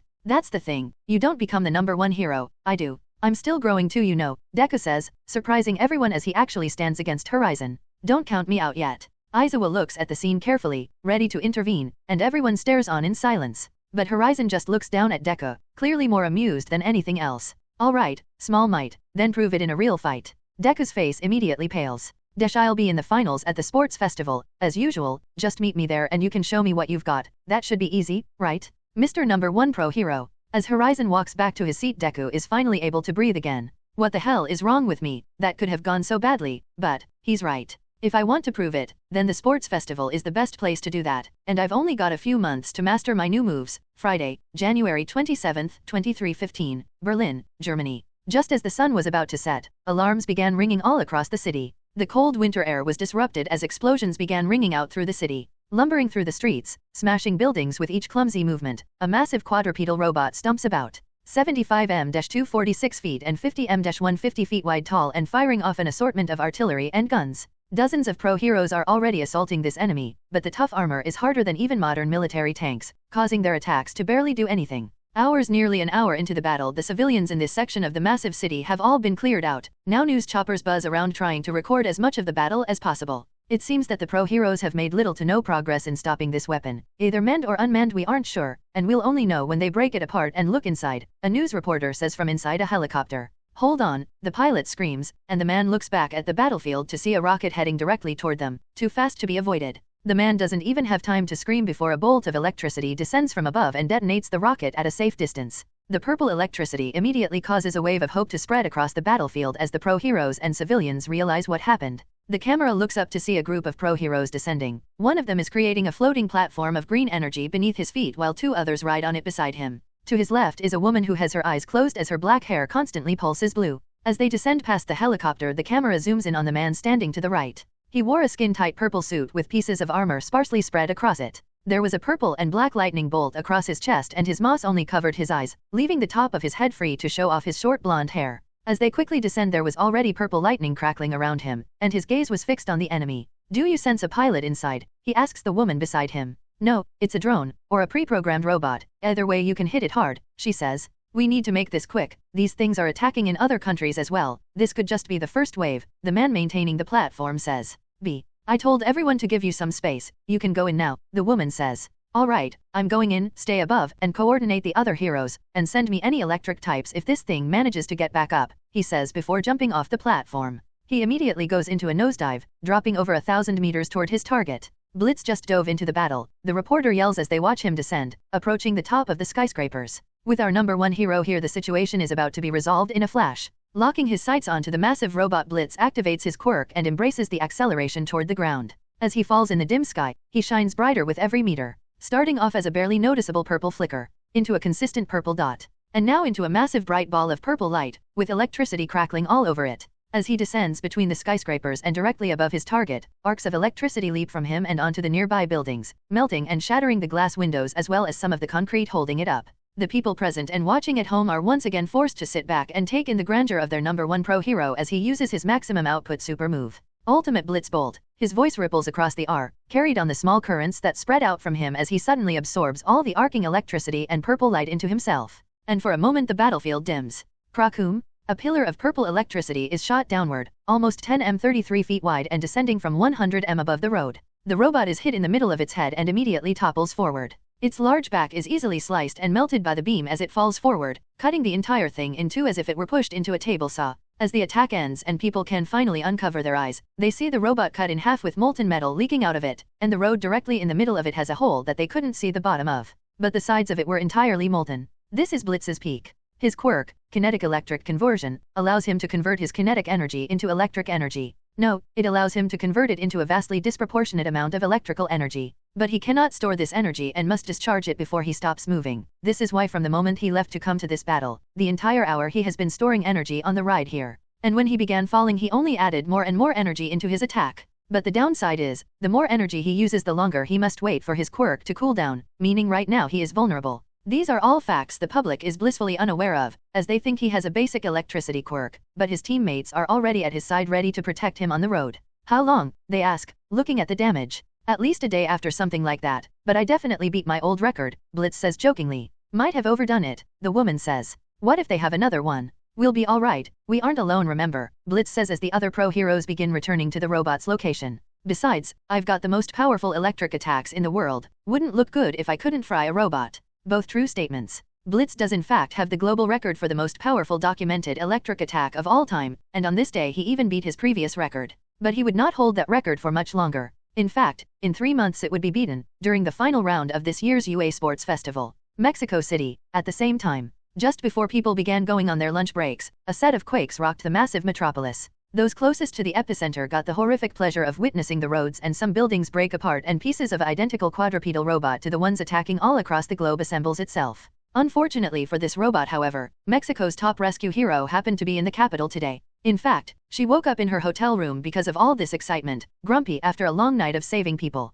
And she could see the robot from her bedroom window. Pshaw, she sighs and closes the curtain. On my day off too. Moments later she leaps out of the window, 5 stories above the road she free falls down. Wearing a blue and green hero costume, her slender figure is well hidden beneath an assortment of pouches and equipment to make her more effective on the job. One of these items is her bulky helmet which comes with a built-in snorkel and air canister, giving the appearance of armored scuba diver even in the middle of the city. Her helmet unfolds to secure itself around her head as piece of her backpack launches itself into the air, expanding into a drop looking down at the area. All of this happens before she belly flops into the stone sidewalk. Splash! The stone she impacts splashes and is transmuted into crystal clear water. Her bulky boots acts as jets and propel her forward as she dives a bit lower, transmuting a tunnel of water beneath the road and hiding her approach. In her helmet she gets an ultrasound reading of the streets to know exactly where she can go, as the drone gives her a view from above. As the civilians are running about in a panic and pro-heroes from all around the city are rushing to this location, only a handful of the closest responders arrive in time to see the robot. Because as they arrive they witness the entire gargantuan robot become gelatinous over the course of a minute, then fall apart as clear water, almost flooding the street.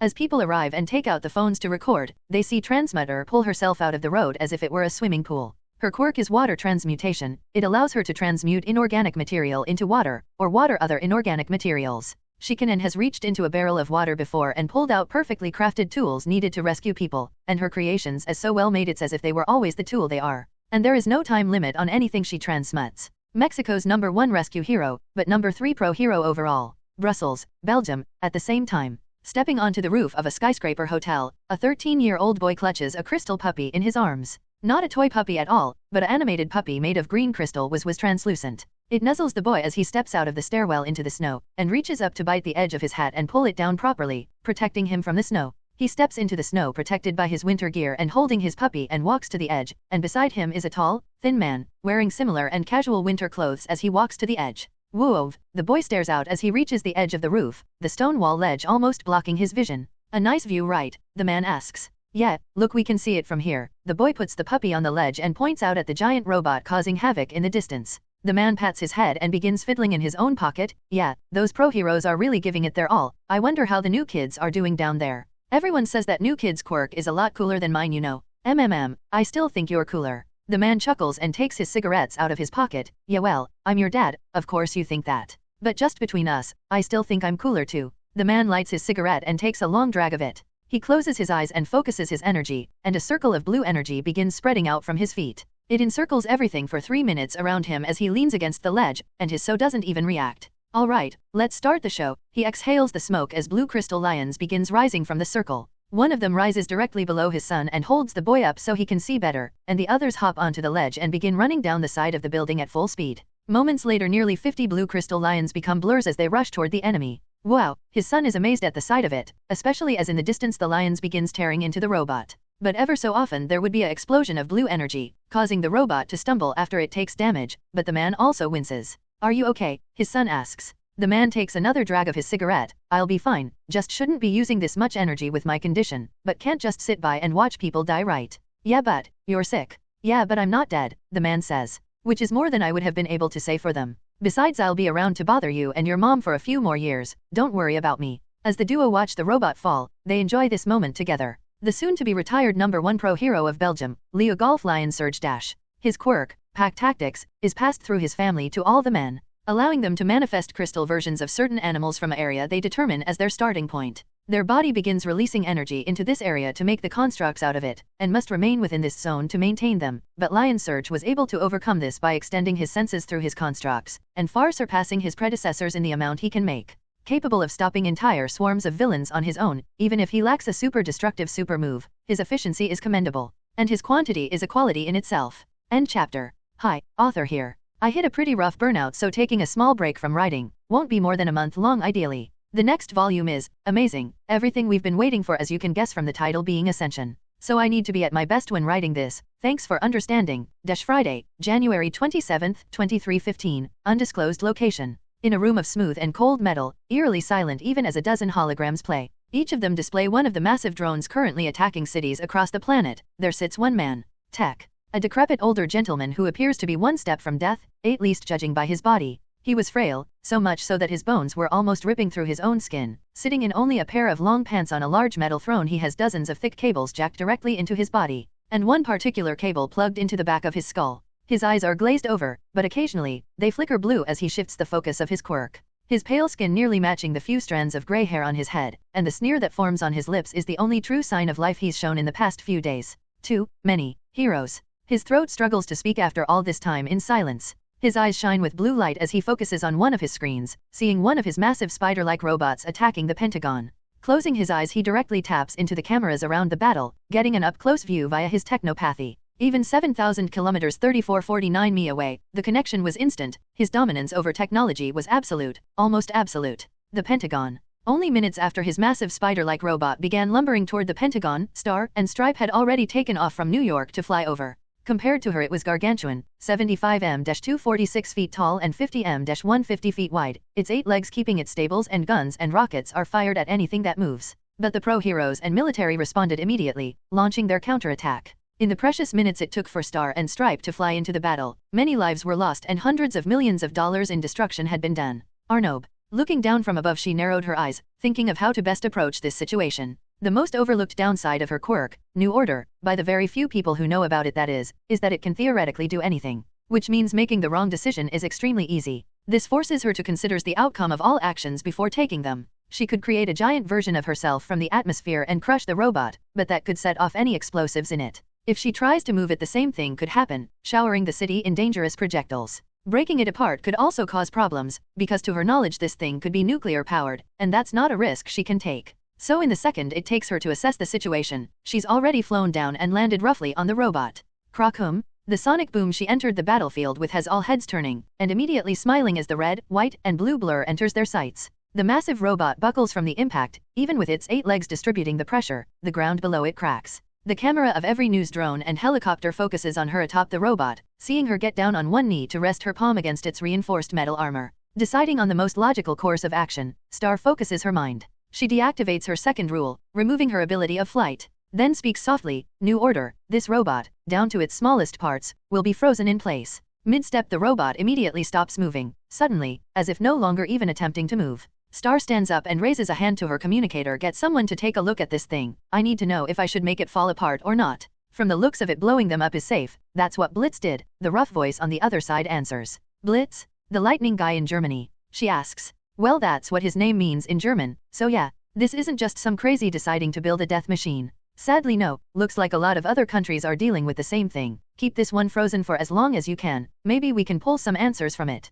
Copy, but I can't do this all day. Be quick, Admiral. Sure thing, Kathy, and keep an eye out for any other enemies while you're out there. Tech's eyes flicker as his focus returns to his body, a frown on his lips. Looking at the screens with a bored expression, he sees his robots falling one after the other. Too many heroes, too many different quirks to account for, he says. This little test proves it. I can't build an army to contend with them. No army, organic or metal, can contend with them. I doubt I can build anything that could put down that one. He looks at Star and Stripe. And she's not even the only one like her anymore. He looks at the holographic screen showing Japan's fight against his robot. The docks of Yokohama, Japan, just south of Tokyo, were a complete mess. The robot was freely wrecking everything it could, and killing anyone it could find. But as the battle went on and on, Horizon didn't show up. For minutes Tech watched the feed, until he eventually grew tired of it and simply searched for Horizon himself. Activating his quirk and focusing in on the thought of Horizon, he scans every camera feed in Japan, listens in on every microphone. Anyone who even says Horizon in range of a microphone or any posters and murals of him across the nation on camera are filtered until he can find him.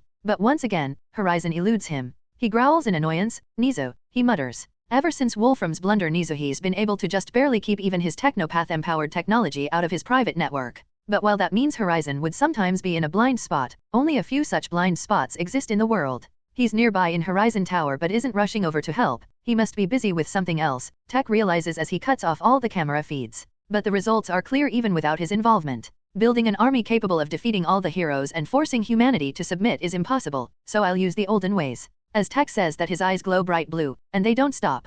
As if his body was frozen in place with his glowing eyes wide open, all the screen in front of his switch to different sets of numbers and letters constantly being changed and scrambled millions of times each second.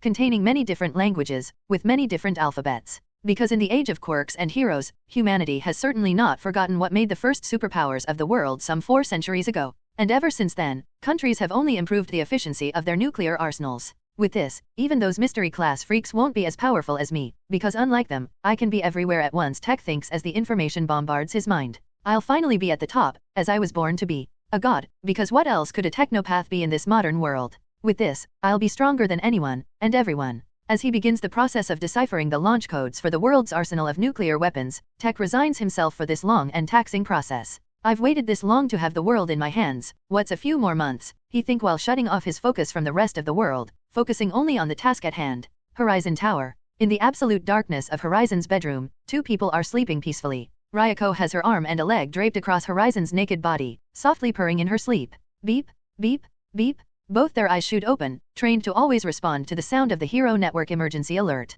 They both immediately sat up, then Ryoko took a moment to remember that she's not a hero anymore and lays back down, diving back under the blanket.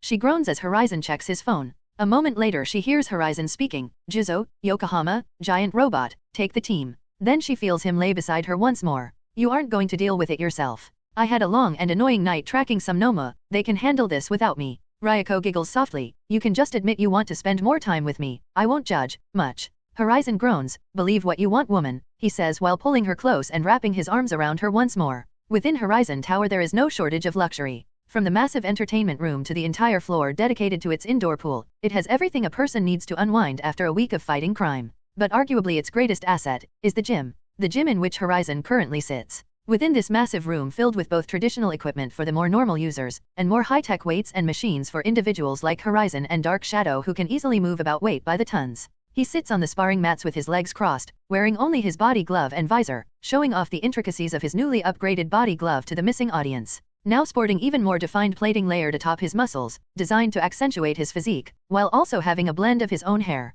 This was added recently just in case the new bursts of power gained from his quirk reacts poorly to things outside his body, and it makes him releasing massive amounts of energy more apparent and flashy. Even now, with both hands out, palms upward, scalpel rests across his hands, blade out laying flatly on his palms. His room was small, only covering a meter around him, and his focus was entire on the sword. His body glove showed flowing blue rivers of energy moving between the plates, but there was no obvious origin for the energy. It was as if every cell in his body produced it at once, but the flow was clearly moving up his body, along his hands and towards scalpel. When the blue energy flowed through him and reached his palms it becomes the energy vapor, a direct evolution of booster shot. This vapor is cool to the touch and heals anyone that comes into contact with it, granting them temporary minor cellular regeneration. With the blade laying flat across his gloved palms, the energy rose up and clung to it under his command, shrouding it in blue energy that appears almost liquid, if not for small bits of it floating away and dissipating in the air. Focusing his mind he coats the blade in layer upon layer of this energy, until beneath his visor he began to sweat. Not from the amount of energy being used, that would be absurd for the organic nuclear reactor he was slowly becoming. No, the focus was stressing his mind, controlling every movement of his energy down to the molecular level. It demanded all his focus. But this is the norm for any ability he is developing. When he created Curtain, that was his first attempt at controlling energy that would be exposed to the atmosphere, but even that was different. That was simply forcing the energy to be attracted to itself and bind together. For him, it was as if he had to get bricks to attach to each other, but each brick was magnetically attracting the next. It came as easy as breathing. But this, to weaponize this same energy within the atmosphere, it is akin to getting a sea of magnets to stick together, but they all carry the same charge, pushing against each other. He is forced to individually layer the magnets or change their polarity until his masterpiece is made, until he has the ability to divide in the most brutal of ways. And from this, he would lay the foundation of the next stage of his progress, for the abilities that would take him beyond the realm of heroes. For those that would come after his ascension, a slew of abilities he'll create and shackles he'll break free of to become a truly liberated superhuman. But first, he must solve the matrix of energy for this variation, no, this evolution of his incision ability. He must first solve, divide. A few minutes later, the energy coating the blade becomes thick, like a thin coat of water gripping onto the exposed blade. He noticed the energy shaking in an unstable manner as he opens his eyes, seeing the ripples within the energy room. He shuts off his quirk and the liquid energy immediately splashes onto the sparring mat, forming a light blue puddle. As Horizon catches his breath he looks at it, and after a minute it begins to quickly dissipate into the air. Well, that's interesting, Horizon says as he takes a small break. Maybe I can make something out of that, put it to use. As he ponders that thought, Ryoko walks into the training room, wearing a pair of blue shorts and a matching sports bra, long blonde hair in a ponytail and scalpel in her hand. Not the scalpel he has currently, but the exact copy he leaves in Horizon Tower, just in case he has to go from La Matani to Horizon and can't afford a quick trip to UA. And ever since she found the secondary sword in his office months ago she's been training with it. Ready for your lesson? Horizon asks as she walks over. Have you seen the news? Ryoko asks, walking over to the large monitor built into the wall. No, I've been busy doing more important things. She turns on the monitor, and they both see an interview from almost an hour ago starring Mudman. There was a massive collapsed robot behind him, some parts of it and the ground obviously softened and hardened again judging by the deformations, and how some of its legs were in the earth. Pro heroes were in the background being treated by medics or helping to clean up the rubble. Torn down buildings and cratered roads filled the background. But that was hardly noticed when they both saw the state of Juzo's suit. The visor was cracked as were many of the armor plates, and the way he held his arm was telltale sign of a hairline fracture. Mudman, the reported asks, an older man with 3 eyes. Before Team Horizon arrived the pro heroes on the scenes were uncoordinated and scrambling about, but you were able to take charge and focus everyone on the enemy. Is there anything you can tell us about how you did that?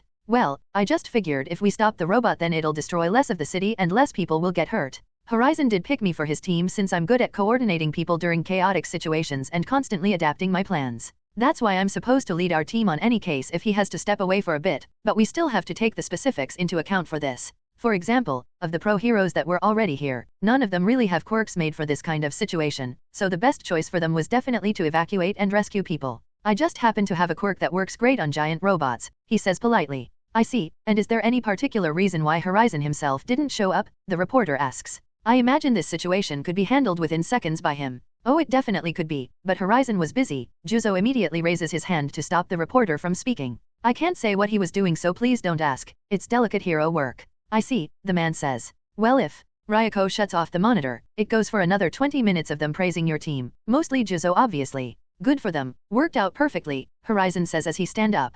700 people died and even more were injured. It took them half an hour to bring that thing down. So, Ryoko gives him a tired look, so, you could have dealt with it in seconds and saved a lot of lives, but, you didn't. Of course not, pain is a good teacher, and Japan needs to learn not to always depend on me to run around solving its problems, Horizon shrugs. That's the same attitude that led to the situation we're in right now with All Might retiring and crippling our pro-hero system with it. Ryoko raises a brow at that. I thought you wanted the entire country to be dependent on you so you could become president or something. Did that plan change? Horizon chuckles. The plan was never to be president, just to be untouchable, and that's still in effect. But occasionally people need to get hurt, so they can better appreciate how good I am at stopping them from getting hurt. Ryoko narrows her eyes at him for a moment. Are you sure you're a hero? Because that didn't sound very heroic to me. Horizon chuckles and walks up to her slowly placing a finger below her chin and raises her head up. Have you really not figured it out yet? I'm just a supervillain that wants a quirk license. Her hands instinctively reach up to his shoulders, ready for him to warp that visor off so she can kiss him. Oh yeah, and what would that make me?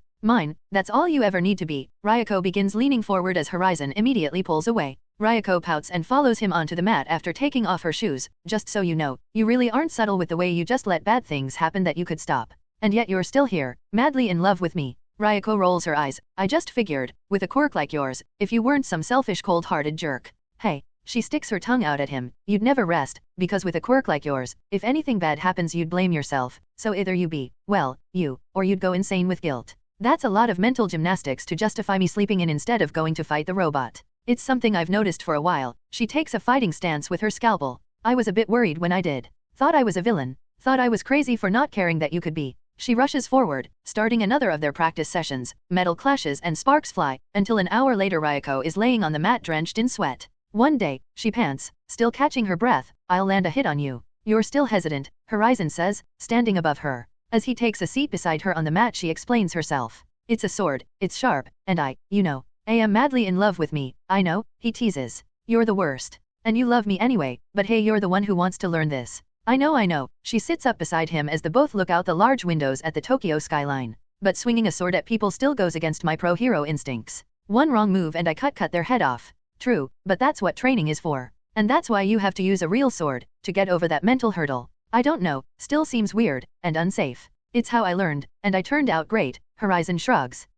Sure. But aside from that, you're much better than last week, I like those new moves. Thanks, I've been researching a lot to surprise you, didn't work thought, she frowns. Oh, you meant with the swordsmanship, I was talking about last. Ryoko shoves him hard and he immediately begins laughing. You're the worst, she gets up completely red-faced and stumps away. As she's a few steps away, Horizon's phone beeps, stopping both of them. They both look over to it beside the sparring mat before he raises a hand to the side of his visor, answering the call. Ryoko frowns, knowing this means his day off just got cut short, but she patiently waits for his call to end. So much for taking it easy, Horizon says as he gets up.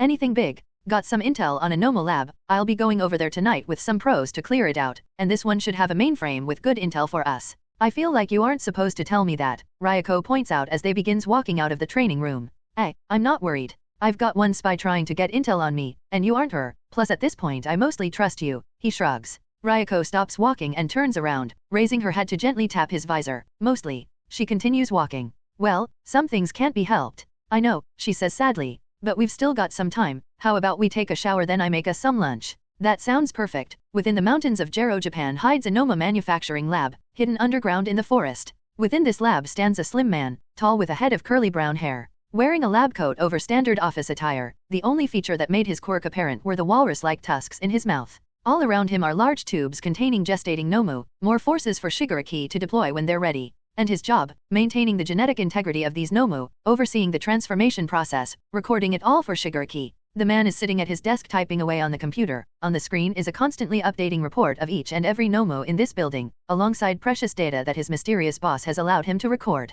After this maybe the boss will finally let me help make a Nomu instead of just babysitting corpses, he grumbles. I'm an accomplished geneticist, yet they only have me here watching corpses. But at least I can learn from watching them evolve. He continues typing away for a few moments. They are superior. He screams angrily, leering to his right, to the empty room. TCH, the dim hospital board called me crazy for wanting to reverse engineer Nomu, but I'll show them. He sits back and reads the reports for a few moments, before getting up angrily, throwing his chair at the wall. I'm not crazy, he points at where the chair landed. And you people won't be laughing when I evolve myself and... Clang? The metal door to the room slams open and in walks a young boy, seemingly plain and Japanese, no older than 15. He was wearing a traditional Japanese high school uniform of all things with a revolver in his hand. Doctor, the heroes are coming. Ack, he slams his palms on the desk, and growls at where he threw the chair. This will work. The young boy gives the man a strange look before remembering why he came here. What do we do, sir? The man sighs and takes a few deep breaths. We stick to the plan. But it'll work, the man says. You're here because your quirk can get us both out of this situation, so just play your role and Shigaraki will reward us. You get to meet that silly girl you like and I get my reward. She's not just some girl, she's Himiko Toga. TCH, the man turns back to the computer as the boy walks up to him. They're all some silly girl, and no matter how hard you love them, when the world starts laughing at you, she'll join them too, isn't that right? He looks at the same spot he threw the chair in disgust. The boy shakes his head and is just thankful this mission is over. He no longer had to be stuck here with this crazy man. Bang! The sound of steel twisting and concrete breaking echoes through the base as the entire structure shakes. The man and boy share a glacé, both equally afraid of what happens next, but already resolved themselves to see it through to the end. Too late to go back now, the man says. Those eyes of yours can work on a crowd, right? Too many uses can mess up my eyes and brain, but yeah, hopefully they didn't bring too many. Just remember not to use it on the big guy, that quirk of his would probably feel it. The boy swallows harshly, right. The sound of yelling and boots stomping down the hallway soon follows as the officers clear the base floor by floor, quickly approaching this room.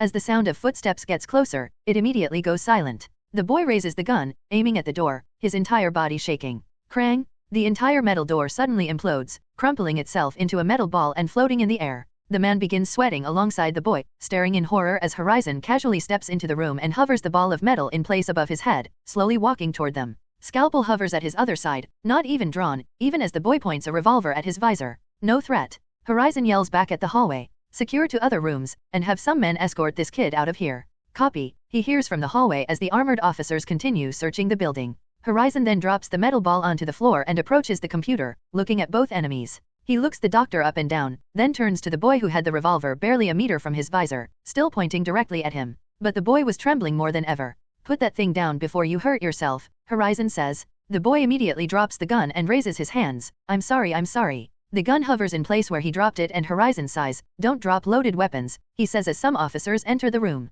"We aren't fighters," the man says, his hands also raised in surrender. "Please don't hurt us." Without another word the officers pin the boy to the ground and place special cuffs on him that lock up both his forearms behind his back. As they get him up to take him away, more of them move to apprehend the doctor, only for Horizon to raise his arm. "I need a few minutes with this one." "Yes sir," one of the officers responds as they escort the boy out of the room. "Wait, no," the boy says, but still not struggling as the two men carry him away. He looks up at one of them and says, "I just wanted to meet Toga." The man looks down at him with disgust, and the moment their eyes met, the boy's eyes shimmered like a kaleidoscope. The man blinks a few times, as if he just imagined it all. "Haven't you ever been in love?" he asks the other man, and as the man glances down at him the exact same thing occurs. Each and every time they pass by an officer on the way to the surface, if the boy makes eye contact the exact same thing occurs. Even when they got to the surface and he was greeted by a dozen officers and 3 armored trucks to transport prisoners, he saw everyone glaring at him, and took his chance. Too many people, he thinks, but steels his will and activates his quirk anyway.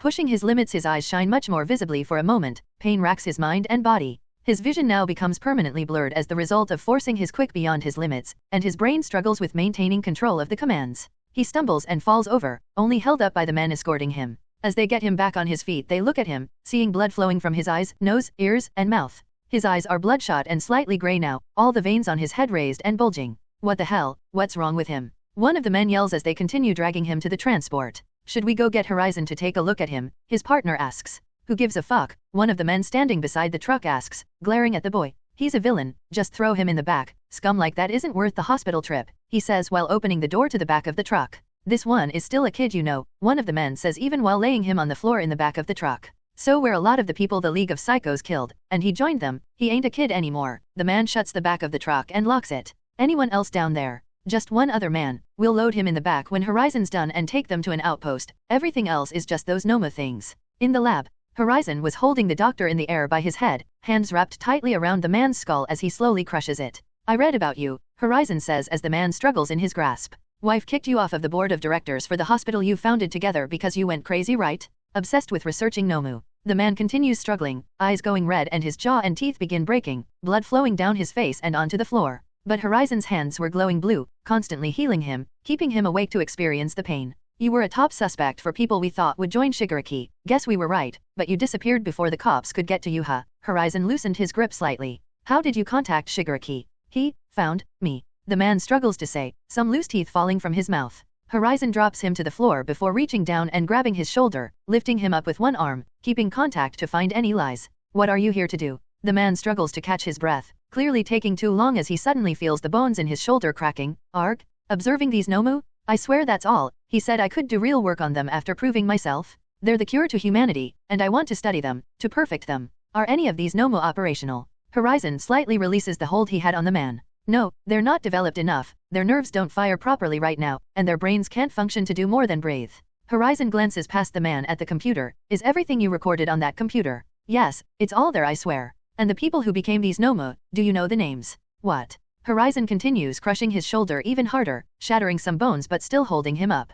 "Arg." The man writhes in pain but Horizon is like an iron vice. "Booster shot?" The man suddenly feels a soothing sensation flow across his body as he comes down. "Now, the names. That's not recorded here. I doubt Shigaraki even cares. These people are just meat to him." Horizon drops him to the floor, and as the man is on his hands and knees he kicks him in the face, breaking his jaw and shattering his teeth. But this time he doesn't heal him, he simply steps over the man. "Just like you, useless meat," he says as the 2 officers who were standing in the room haul the man away. Horizon quickly gets to the computer and connects it to the device on his forearm. With a few commands Nisa's program is instantly ripping all the data out of this computer and all the networks it's connected to. Horizon schemes some of the folder names and nods, finally something useful. As it downloads he finds the command to cut all power to the Nomu pods, and does exactly that. The vitals of every Nomu immediately drops to 0, returning them to being lifeless corpses. He looks back at some more officers entering the room, and before they can speak he taps the side of his visor. The man nods, understanding Horizon was speaking to someone, and does a hand signal asking if they were done and should move everything out.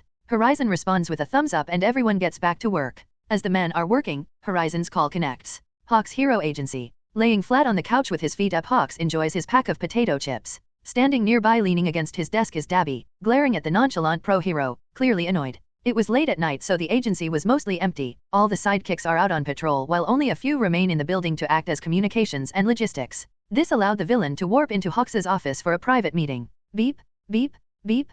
Hawks sits up and answers the phone on loudspeaker. Horizon, how'd it go? Has asks. Your intel was good, Horizon says, and Dabby glances at Hawks wearily. How good? Well, you were right about this place being a Nomu research lab. Looks like it was to observe the Nomu so there wasn't any fighting like you said there'd be, but that's good. Also you were right about who would be here, 2 non-combatants sent here just to keep an eye on the place. What about the intel, anything good? Hawks asks. Better than the last 2 raids, this time they had a local mainframe with over a dozen terabytes of data. It'll take me a while to sort it, but there is a lot of good intel about the Nomu here. Good, but this is gonna make Shigaraki suspicious of me so I'll have to keep my head down for a while, Hawks says. Not many people knew about that particular facility. Yeah, it was very well hidden. I'll need time to sort the data anyway so it's fine. Villains are captured and gone. Now I need to get back to work. Tell Panto what I told you. I don't like repeating myself. Sure. T. Horizon hangs up on him. He really doesn't like you, huh? Dabby chuckles. What gave it away? Hawks relaxes on the couch. I've met you. Can't imagine anyone wanting to be around you. Dabby shrugs.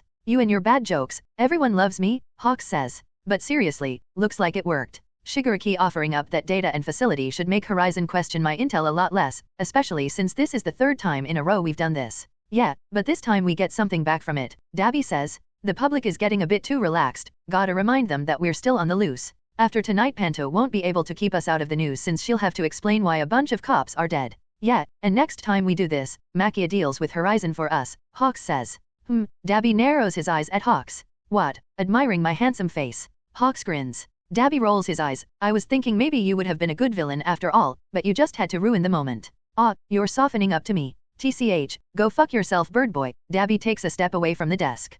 Kurojiri. A shroud of purple mist immediately forms around him and warps him away. Hawks sighs and picks up his phone, making a call that instantly connects. Hey President Panto, everything worked perfectly, raid complete. Elsewhere. In the back of the armored prisoner transport vehicle, the doctor sits with his arms cuffed behind his back, opposite the young boy who was still bleeding and had all his veins nearly bursting out of his skin. The boy was also sweating, struggling to remain conscious. The doctor looks around the otherwise empty prisoner area of the truck, then at the small holes that allowed the driver to hear what was going on back here. Moving his food forward, he nudged the boy's foot, getting his attention. The boy looks up at him, clearly struggling to stay awake. Hey, think about Toga, the doctor says. You love her, you want to meet her, right? The boy nods tiredly. Then you need to do this, do it for her. We should be far enough away now. Hearing that, the boy musters all his strength and activates the 2nd stage of his quirk. His eyes glow bright white for a moment as he feels it work, and with his job done, he then immediately begins having a seizure on the floor. His eyes glow bright white for a moment as he feels it work, and with his job done, he then immediately begins having a seizure on the floor.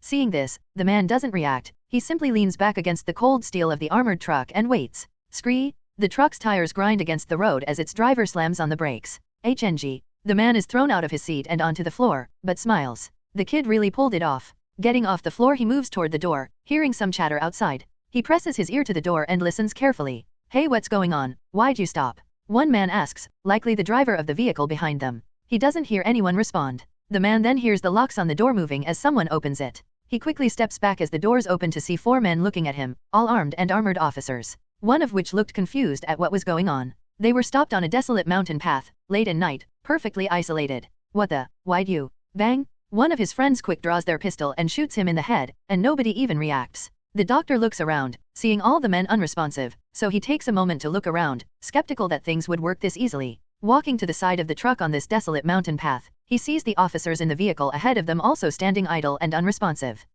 The man says to himself while fumbling through one of the officer's pockets. Thought he was supposed to command them to do a dramatic finish. Bang! He drops the phone as a gunshot goes off just beside him. Falling to the floor, he holds his chest, not expecting that. Only calming down when he looks to the side, seeing one of the men had killed himself. All around him the remaining officers did the same, until he was standing among a crowd of corpses. Taking out the phone, he dials a number, and after it rings once, he hangs up. Okay, that'll do it. He pockets the phone and gets back into the back of the truck, kneeling beside the dying boy. He feels for a pulse, getting a faint response, then lowers his head to hear the boy still breathing. Are you done in there? Shigaraki's tired voice asks the doctor, causing the man's head to snap to the left, seeing Shigaraki, Dabby, and Mr. Compress all looking at him. The boy, he's barely alive, but he can be saved, the man says as he eagerly approaches the villains, hopping out of the truck. Would be a waste to let him die like this. That quick sure was useful. Dabby looks around at all the bodies. His body wasn't functional with his quirk, Mr. Compress says. The more he used it the more it destroyed him. At best he could be a Nomo now. Engineering that would take too much of our resources, assuming it's even possible. Shigaraki says. Our mysterious benefactor says it's not worth the hassle, so we'll be leaving him to die here. The news like to report on dead kids after all. Hearing this the man nervously glances between the villains. And what about me? You did well, so we'll be sending you to a remote lab where bodies are prepared to become Nomu, Shigaraki says with a sigh. Honestly, we're a bit understaffed when it comes to competent minds in that department, and our mysterious benefactor doesn't want to reveal himself, so twice can just make doubles of him to work more efficiently. A competent geneticist like yourself with a desire to study and create Nomu is invaluable, Mr. Compress says. As they're speaking, Dabby checks his phone. The cops notice this convoy's GPS stopped. They're on the way here. Oh well, Shigaraki sighs. We'll finish this talk back at base. Let's get out of here. As he says that a large warp gate manifests behind them, allowing the villains to enter, escaping with no issue. But before the doctor enters, Shigaraki stops him. The phone you used to signal us. Oh, right. The man takes the phone out of his pocket and hands it to Shigaraki, who immediately disintegrates it. Now we can. Shigaraki stops, looking past the man at Dabby, who was inspecting one of the bodies. What are you doing? Dabby takes the badge and gun before getting up and walking over to them. What? You never wanted one. Shigaraki just shakes his head. Whatever, let's get out of here before Miracle Boy shows up. And with that they all enter the warp gate, disappearing once again. 1 hour later. As the other police officers set up a perimeter to keep the press away while recording and cleaning the crime scene, nearby stands Tsukachi and Horizon at the back of the detective's car. His police laptop was open on the trunk for both of them to look at the footage recovered from the scene. As the videos download from the cameras, Horizon looks over the car out at the press, seeing many cameras aimed at him, then looks back down at Tsukachi. So much for this being a quiet hunt for the League of Villains, huh? Yeah, now that the word is out, all their spies will be on even higher alert, making our job a lot harder, Tsukachi says. Why were you even nearby? Didn't expect you to be here so soon. I was waiting at the holding facility to question our newest mad scientist, but he had other plans. He nods toward the crime scene. Why didn't you escort them yourself? The press will definitely want to know that. I couldn't leave the base. There was too much data that the League couldn't afford to give me there. A lot more than we expected. Honestly, if I leave they could destroy it all. I couldn't even come here till I copied everything. And the other pro heroes that were with you? Only 3, and there were so many Nomo that they had to go with that convoy. Some of those things were the high-end Nomo, the kind that Endeavor fought last year. Damn, Tsukachi sighs. Yeah, good call then. Compared to those things, these prisoners were worthless, and still Shigaraki only sent people to attack this convoy, and didn't even bother to save the kid. Likely to make a statement to the public, reminding people that he's out there lurking like the creep he is. Horizon shrugs. But honestly, all this shows is that he's scared of me, didn't even risk coming to demolish the data at the base while I was there. True, but people still died, including a kid. A villain. True, but something tells me the news will focus on him being a kid more. What was wrong with him anyway? His quirk acted like a degenerate disease. The more he used it, the more it destroyed his body and mind. He was blind and his brain was torn apart, which wasn't like that when I saw him at the lab. Must be one hell of a quirk if it caused all of this. Yeah, but a quirk that degenerates the user at a DNA level, not useful to them since they can't clone it into a Nomo without a lot of resources. Assuming they can clone it at all. What did it do anyway? Something telepathic, and with his eyes, but he also had trigger in his system, a very powerful variant, so this wasn't natural. That explains how he was able to kill himself with it, as Tsukachi says that the videos begin to appear on screen.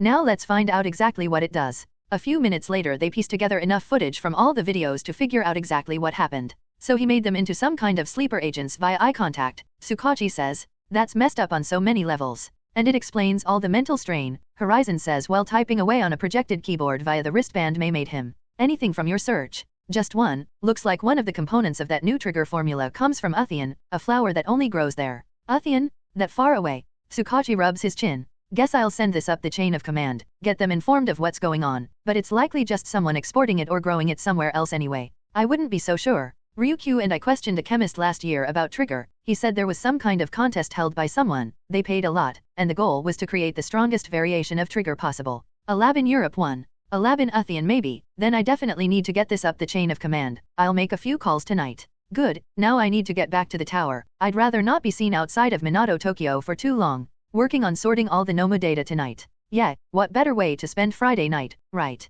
The work never ends, Tsukachi sighs. Well, I'll be done as soon as I close off this crime scene. Good luck. Yeah, you too. Horizon says as he warps away, swapped with a leaf. Horizon Tower, 11 p.m. Sitting on the couches, Horizon, Siro, Juzo, and Shinso are watching the late-night news. To the surprise of no one, the story of Shigaraki's latest movements have already made headlines. So his quirk just made them kill themselves. Shinso asks. That's messed up.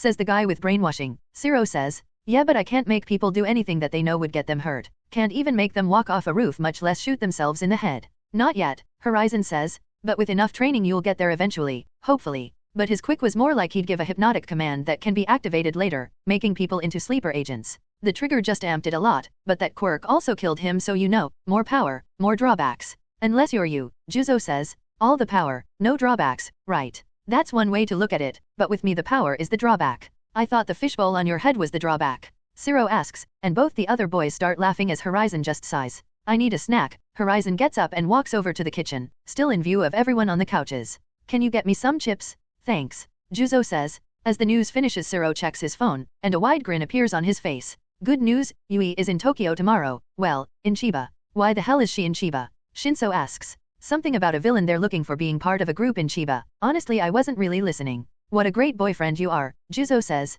What does she even sound like? Horizon asks as he returns with a bag of peanuts, and hands Juzo a bag of potato chips. Like a gentle maiden, what else would she sound like? Huh, figured her voice would be annoying and squeaky, Horizon says. I assumed the same thing, Juzo adds. I thought she was a mute, Shinso confesses. She can talk, she's just really shy, that's all. It's a bit weird, Horizon says, earning nods from the other two boys. Whatever, Zero grumbles. So what, you gonna see her in Chiba tomorrow? Shinso asks. Actually, this group they're going after sounds pretty tough, so I figured we could go over and lend them some muscle. Shinso, Juzo, and Horizon look at each other for a moment, then speak in unison. Pass. Come on guys, if it's just me the pros running it will probably turn me down, but if Team Horizon shows up to help. I have a lot of work to do, Horizon says. I'm resting after dealing with that giant robot, Juzo says. I'll be busy thinking of an excuse, Shinso says. Come on. Zero please, it won't even take long with all of us there, then we'll have a day in Tokyo with the girls. This gets their attention. What girls? Juzo asks. Well, you'll be happy to know that Majestic is part of this little team up, which means Setsuna will be there. Zero looks at Horizon. And Momo, perfect timing too since Ryoko is visiting her team this weekend. I have enough time with her at UA, Horizon says. Yeah, and I just think Setsuna's hot. It's not that serious to have a day in Tokyo with her. All the hero course girls are attractive, Shinso shrugs. It's not that special. And it doesn't mean we need to get dragged into a team up with some annoying pro heroes just because you want to show off for your girlfriend, Horizon says. Come on guys, their mentors already promised that when the raid is over they'd get some time in Tokyo. This is a golden opportunity. Please help me out here. They all look at each other for a moment, then Horizon speaks. Sigh, fine, but I'm gonna complain the entire time, and I'm obviously not running around Tokyo shopping with you people. Yes. Zero cheers. Thanks, you guys are the best. Hey, quick question, Shiso says. Since I'm the only one here without a desire to be around these girls, can I just sleep in tomorrow while you guys? No, it's a team exercise, Horizon says. And if I have to suffer through this, so do you? You know you don't have to be so nervous, Lizardy Setsuna Tokage says. She was in full hero costume in a police building waiting room, sitting around a desk opposite Rule Yui Kode Dash. Rule's red and blue hero costume was now sporting some small extra satchels on her utility belt and arms, along with a matching mask. Yui hums before taking another sip from her can of orange juice. Trust me, it'll be fun, Lizardy says. Your last work studies mentor was super lame, no offense to Death Arms. Working with Majestic is way better, that's why I recommended you, millimeter. Lizardy sighs, yeah, being part of a big joint operation in your first week does seem a bit stressful, but we're the long-range team so our job is a lot easier to coordinate. Is something wrong? Creatai Momo Yayo Rozo asks, wearing her new and improved hero costume with a few pouches on her utility belt. She hands Lizardy a can of coffee before sitting beside her. Thanks, Lizardy opens her drink and nods to Rule. She's nervous about her first big team up. Oh, that makes sense, Creatai says. On our first one with Majestic we honestly didn't do much. Pro heroes usually don't want new and untested students directly confronting villains, which makes sense. But now Majestic trusts us more to handle ourselves so he's much more confident in us, and that includes you. And it helps that we're not exactly melee fighters, Lizardy says. Rule hums. Creatai looks at her, then at Lizardy for an explanation. I think she said she'll follow our lead, right? Rule nods. The ladies talk amongst themselves for a few more minutes before their mentor, Majestic, joins them. Alright ladies, I've got some good news and some bad news. He takes the seat beside Rule. How about the bad news first, Lizardy says. Right, well, since we had to call this raid on super short notice and with limited intel before these guys move to a different city, again, he sighs. Most of the local pro heroes were already committed or just didn't have the manpower to both patrol and help us out, so the team is gonna be very small, and that includes the police officers we'll have accompanying us. Reino Thailand bot. But this is a dangerous gang, Creatai says. Shouldn't stopping them be their top priority? That's not really how it works all the time, Majestic says. Because the Gold Chains gang hops from city to city so often, the local pro-heroes don't really care since they aren't around long enough to raise the actual crime stats for an area. Plus the gang is pretty big. We're honestly lucky we were able to find out what area they'd be in and put together this many people. Especially since we only gave them 36 hours notice, if so much, Creati says. But it still doesn't sit right with me how much of this statistics and politics nonsense affects some people's pro-hero work. It's unavoidable, Majestic says. With how the system is set up, pro-heroes have to compete with each other just as much as with villains. Dropping down one spot in the popularity or other rankings could mean a big pay cut, and a lot of our families solely depend on our hero work to eat. Sadly, I can see the logic in that, Lizardy says. But with the horrific things this gang does, it's not very heroic to not intervene. Agreed, Creati adds. Is there any good news? Well, we have a better idea of the area we need to search. The cops found some of the people we took pictures of last week and tailed them all to one district. We think it has to be where a big safe house is. That saves us time. Hopefully this time we can strike before they move again, Lizardy says. What about other pro-heroes? Do we have any help? Because I don't feel confident with just the 4 of us and a squad of police taking on such a heinous gang. Majestic chuckles. Well, let's just say we'll have more than enough firepower, but that's a surprise for you girls. Is it Wash? Lizardy asks. He said firepower and the first thing you thought was a washing machine. Creati asks. Well, when you say it like that. Lizardy frowns. Rule nods a few times. What does that mean? Majestic asks Lizardy. She's just nervous about meeting more people. That's understandable, especially since you're representing me of all people, the magnificent and magical, Majestic. Majestic laughs softly, but I wouldn't bring you here if I didn't think you could handle it. Yui gives him a thumbs up. After a few more minutes of talking, a team of 3 police officers, already armed and armored, approaches the table. Majestic, one of the men says, we'll be controlling the badges on the ground. Everyone is ready for you to brief us on what we're getting into. All right, let's go, Majestic says as they all begin walking with the men. The other team is already in the meeting room, and just so you know, putting this together on such short notice wasn't easy. I hope you appreciate it. I always do, Majestic says. This is why when I've got something to do in Chiba you're the one I call. Lucky me, the man sighs. But this gang is a bit volatile. You know what kinds of things they do. Sure you want to send these girls in there? They look nervous enough as it is and we're not even in a fight yet. The man glances back to see the 3 girls clearly on edge, confident but still showing how new they are to big raids. Who wouldn't be nervous about this? Majestic asks as they approach the meeting room. It's impossible not to be when the stakes are this high, but being a pro-hero means you need to get the job done anyway. Same goes for you guys. When any call can be your last, you learn to work despite it, the man says as he opens the door. Ah ha ha ha, laughter echoes through the hallways the instant he opens the door. They all enter the room at the head of a massive U-shaped table with a projector on the far wall showing some information about the Gold Chain gang. At the far end of the table is Horizon, who was leaning back in his chair busy doing something on his phone, not even acknowledging them. Beside him is Simon, who was busy fiddling with his mask. And after Simon was Mudman and Cellophane, who were the source of all the laughter. Well, I guess not everyone is nervous, Majestic says as they all enter the room. He notices all the girls freeze in place looking over at Team Horizon who are now trying to be more professional, aside from Horizon of course, as everyone greets each other. Surprise, Majestic says. Horizon said since Minato Tokyo is just across the bay his team would lend us some muscle, and I figured you girls would like to team up with your classmates. Rule smiles at Mudman who already has his full visor on as they all take their seats, with Creati moving stiff as a board. Alright, is everyone ready? Majestic asks, standing at the head of the table with officers sitting to either side of him. His students already moved to the far end mirroring their classmates. You can start, Horizon says, still on his phone. This is important, I'll be done soon, but I'm listening.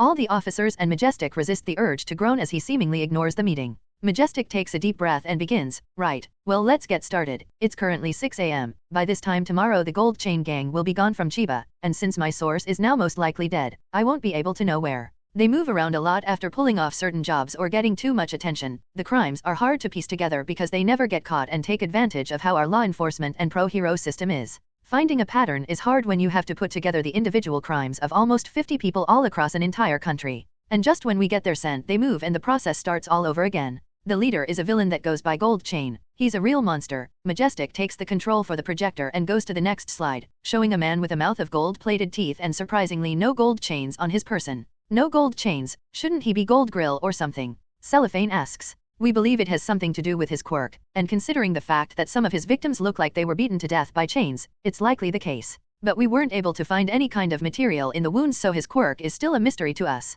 What does this gang do exactly? Any pattern in their crimes? Mudman asks. That's the point, no pattern so it's harder to track, Majestic says. Think of it like just a group of villains that help each other avoid us. They all do their own thing then put a cut of their money into a pile for the group.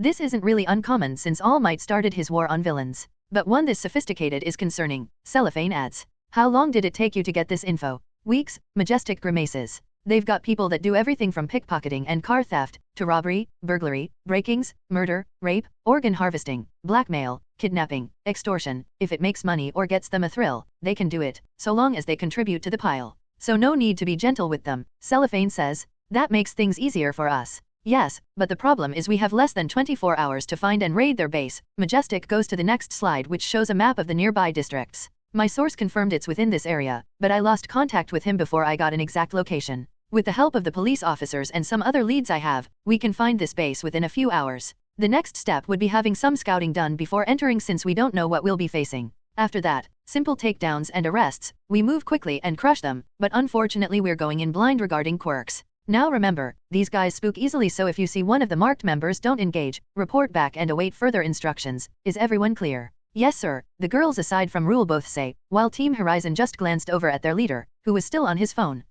Horizon. Majestic asks. Yeah, 1 second, I'm just connecting to the projector, Horizon says, confusing everyone. A few seconds later a simple map appears on the screen. This is a map of the hideout, at least from what I can tell. They've got 37 people in there, including Gold Chain himself. The building has a basement that looks like they dug it out using quirks, since it's not reinforced in the same way as the rest of the building. How did you get this, and where is this? Majestic asks. Oh, when we got here I looked at the slides and started looking around for Gold Chain. That stupid jewelry in his mouth made it super easy to find him. Then I just mapped out the building and made a sketch on my phone. You can do that? From here? One of the officers asks. Oh yeah, it's only like 13 kilometers away. They don't seem to have any hostages in there, just their own members, so we can stick to the original plan. Wait, one of the officers got up. Can't you just warp them into cells from here? I could, but I don't want people, especially my team, being entirely dependent on me. I especially want my team to get tested against power types if that gang has any. Obviously I won't let anyone die or get seriously hurt, but for this I'll just be acting as Overwatch in the control van. Oh, but you don't have to send any police officers inside, just form a perimeter in case things go badly. That might actually also be why we didn't get much assistance from other pro heroes on this. Whenever I join a team up like this on the hero network, it doesn't let it show up as much. Something about everyone flooding the system to team up with me and it ripping manpower away from other places that need it, and simply because it's overkill to add a dozen more pro heroes when I'm here. At least that's how she explained it. She. Creati asks. Our boss. Thank you, one of the officers said. My men will be happy to hear that they don't have to get involved in the action much. Majestic was entirely blown away.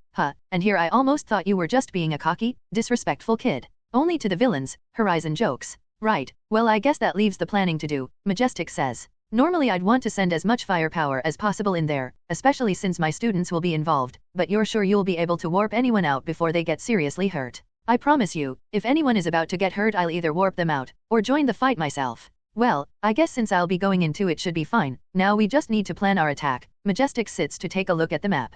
Mudman. Horizon asks. Right, guess I'm up. Mudman gets out of his seat and walks closer to the screen, getting a better look at the map. Well, this building is huge, and has multiple floors. That looks like an armory in the basement levels, right? Yeah, Horizon says. And a vault lower down, and these tunnels. That means either the building above ground or wherever these tunnels lead to are the entrances. Two-pronged attack. Our team rushes from the front through the doors, drawing as much attention and making as much noise as possible. Team Majestic uses the tunnels to get behind them, meeting us at the vault where they should have their strongest forces, and likely Gold Chain himself. Best possible route? Simon asks, speaking for the first time since the meeting began, and everyone else just sat back and listened to the two students. I think we enter on the roof and go down from there, force them to fight in the building if they want to get to us rather than taking the fight to the streets where innocent people or public property can get damaged. 37 people, that's a lot for a cramped space. Want to just pour some wet cement on a group of them to start it off? Cellophane asks. That's risky without knowing their quirks first. I can deal with the stupid ones while Cellophane tries to bait out their quirks, Simon says.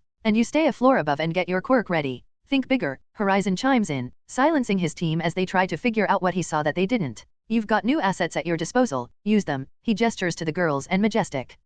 Is there anything on the upper floors we need? Mudman asks Horizon. It's mostly empty space aside from some furniture. Everything is underground in the massive vault. What does the armory have? Some small arms, but each of these guys only has a tonto. It's weird, Horizon says. It's their signature. They chop up their victims, Majestic adds. Well, the guns are mostly in the armory. Above ground there isn't anything useful. I see. Mudman ponders this for a moment, then looks over at Creati. How many thin steel sheets can you make? Like floodgates.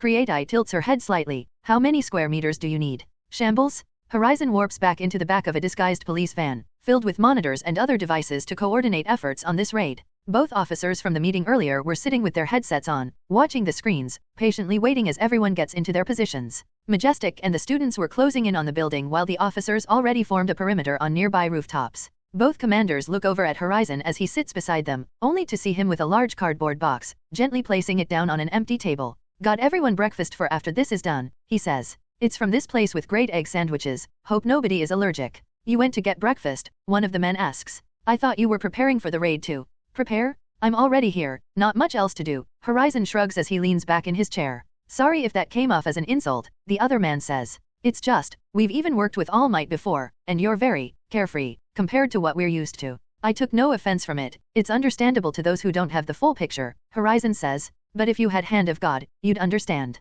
See, my quirk can be flashy, but the most useful aspects of it are all subtle. Like the fact that all my cards are outside, so if anyone gets hurt I can instantly warp them away. Or the fact that I can feel everything that happens in and around the raid, down to the individual hairs on each person swaying in the wind. From here, if every gun in that building was fired at once, I could hold every bullet in place with a thought, but if I really wanted to help I'd just stop the triggers and firing pins from moving like I usually do. So trust me, I'm only this seemingly carefree, because my mind is constantly combing over the entire situation each second, keeping everyone safe. Wow. It's starting, the other officer says as Team Horizon enters the building and Team Majestic breaks into the tunnel. After the first tense minute of everything going perfectly, the first officer glances over at Horizon, seeing him still relaxed. So, can I ask a question? Sure. Can you quirk really do anything? In theory, but it's not in the way most people think. Normally people imagine it like I can just wish for something to happen and it happens, but that's usually not the case. Usually, the second man asks. Sometimes you just get lucky, Horizon shrugs. But it's more like it manipulates the world to my will, but the different things I manipulate are each a skill that must be perfected. So even you can't create something from nothing. Not even Genesis can do that, Horizon gestures to the screen. So is there a limit, the man asks. I mean, you did lose to All for One before. It was more like a tie if anything, since I'm sure he was asleep for days just like me after that fight. Plus if he didn't have months to prepare then ambush me before I knew he existed, I would have won. But still, that was 7 months ago, I'm on an entirely different level now. What about the doctor thing? The second man asks, glancing away from the monitors for a moment. Can you really heal anything? Because I've had this back pain for a while now and... Bang! The sound of a gun going off causes both men to get startled and scan through the monitors. Crap, the kid got shot. One of them yells. Nothing to be alarmed about, Horizon says. If I sensed the bullet would be lethal, I would have stopped it. Minutes earlier. I wonder what's taking him so long. He's almost late, Cellophane says. He was leaning against the back wall of the gang hideout, out of sight alongside Simon, who had 3 rolls strapped to his back. They had a similar appearance to black yoga mats but slightly wider. Maybe the tunnel had some more guards than we expected, Simon says. Nah, he would have alerted us. You don't have to be that worried, you know. We won't make you look bad in front of your girlfriend. Oh, I'm not worried about that. She loves me. Careful now, with that ego you're starting to sound like Horizon, but if I were you I would be very worried. Cellophane gives him a curious look. Why do you say that? Well, if she's dating you her standards can't be that high in the first place. Hey. Simon chuckles just as Mudman arrives from around the wall. You two ready? He asks. How'd it go with Team Majestic? All good, they're waiting on us to make some noise. Then let's get started. Cellophane grabs Mudman and shoots a length of tape to the roof, quickly taking them both to the top of the building. Quickly ascending to the rooftop, they vault over the wall built on the roof to provide the criminals more privacy, and land across from a group of 3 men playing cards. The air gets tense for a moment as Cellophane speaks. Deal us in. All the men immediately draw their short swords and rush the heroes. Cellophane rushes forward as Mudman drops to one knee and places his palms on the floor. As reaches within striking distance, one of the men prepares to do a wide swing with his blade, only for the concrete floor beneath his foot to become entirely liquid, throwing him off balance. Whoa, the man yells, and as he falls the softened material hardens yet again around his foot, sticking him in the floor. Cellophane takes this chance to backflip into the air while kicking him in the face, and mid-air attaches lines of tape to the other men and pulls himself toward them at dizzying speeds. He plants a kick in each of the remaining men's faces, knocking them out completely. So, think they know we're here? Cellophane asks as he picks up one of the men, taking him to the far wall and taping him to it. Well, considering their friend's leg was hanging through the ceiling, yeah, they probably know, Mudman says as he helps him stick the other men to the wall. Hurry up. They hear yells from behind the door blocking the stairwell access to the roof. Something's going on. A chorus of yelling greets their ears. Oh yeah, they definitely know, Mudman says. And this is where the fun begins. Horizon is definitely rubbing off on you. Just remember, only tape them to the outer walls. Don't want anyone drowning, Mudman says before activating his communicator. Simon, alarms are ringing and they're heading to the roof. You're up. As the rooftop brawl began, Simon was still outside the building, simply waiting. But the moment he got that message he began walking over to the back door, and quickly picked the locks, a useful skill Eraser had taught him. Opening the door he hears people rushing upstairs and patiently waits until they all go past him. Seal the basement and deal with the heroes. One of the men yells as Simon listens in. It's just 2 of them, we need to hurry before more show up. As the man leads another group toward the roof, Simon adjusts his mask to perfectly copy the man's voice. A few moments later and the first floor is eerily quiet, allowing Simon to walk out unbothered. Moving slowly he sees the empty warehouse mostly unguarded in panic, only 2 men at the front door and 1 at the bottom of the main stairway to the upper floors. Taking a deep breath he speaks clearly, "Is anyone else down here?" in the copied voice. It bounces all around the mostly empty warehouse and reaches the 3 men. "Is something wrong, sir? What's going on?" Brainwashing complete? Focusing on the 3 men he mentally commands them to join him at the bottom of the stairs, a new improvement made with his quirk, one that he keeps away from the cameras. After the men join him at the stairs he looks at them properly, not seeing any unusual or discerning features. "Follow me," he commands. Walking up the stairs with his new followers, he turns around and unrolls one of the mats. I hope Momo was right about these things holding up, he thinks while unrolling it over the doorway, sealing it shut. "You, stand here and don't let anyone touch the barricade," he commands one of the men. As the man takes his place he rushes off toward the other end of the building. "How's the fight going up there?" he asks his allies. "We're focusing the guys with super strength, stuff that can break out," Mudman says between grunts. "Good, I'm heading to the second doorway right."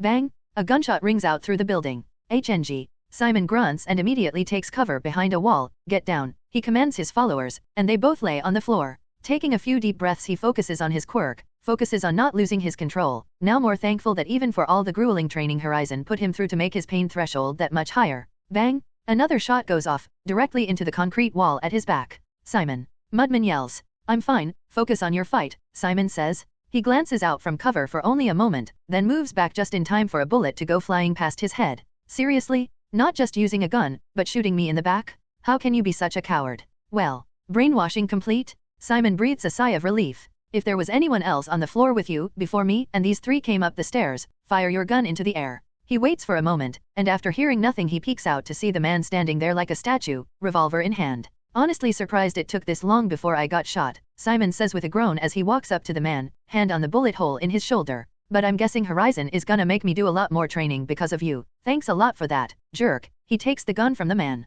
"Follow me," he commanded the men who were laying on the floor before running to the second stairwell. As he gets to it he looks at one of the men and hands him the barricade. "Seal this doorway behind us," he says, before taking the last man down the stairs with him. After double-checking to make sure the barricade was properly sealed, he speaks to his allies. "Mudman, second floor is sealed up. I'm taking one of these guys to show me to the boss's office. I'll go collect all the data I can while you 2 have some fun." Copy, and for the record, I feel like I'm the only one on this team who doesn't see fighting villains as having fun. "Don't be such a stick in the mud," Simon says as he rushes into the basement with his last follower. While he was moving to the next step, on the roof Mudman and Cellophane were fighting almost 24 men, each wielding swords. But now both Mudman and Cellophane had taken a sword each, and were holding off the men when they got Simon's message. "Yeah, stick in the mud, very funny," Mudman groans as he and Cellophane inch their way to the far wall. All along the far wall were men either taped to it or sunken into it. There were no unconscious bodies on the floor at all, by design. "Now," Mudman yells out as Cellophane jumps onto the edge of the wall. He takes this moment to crouch down and use his softening quirk on the entire floor.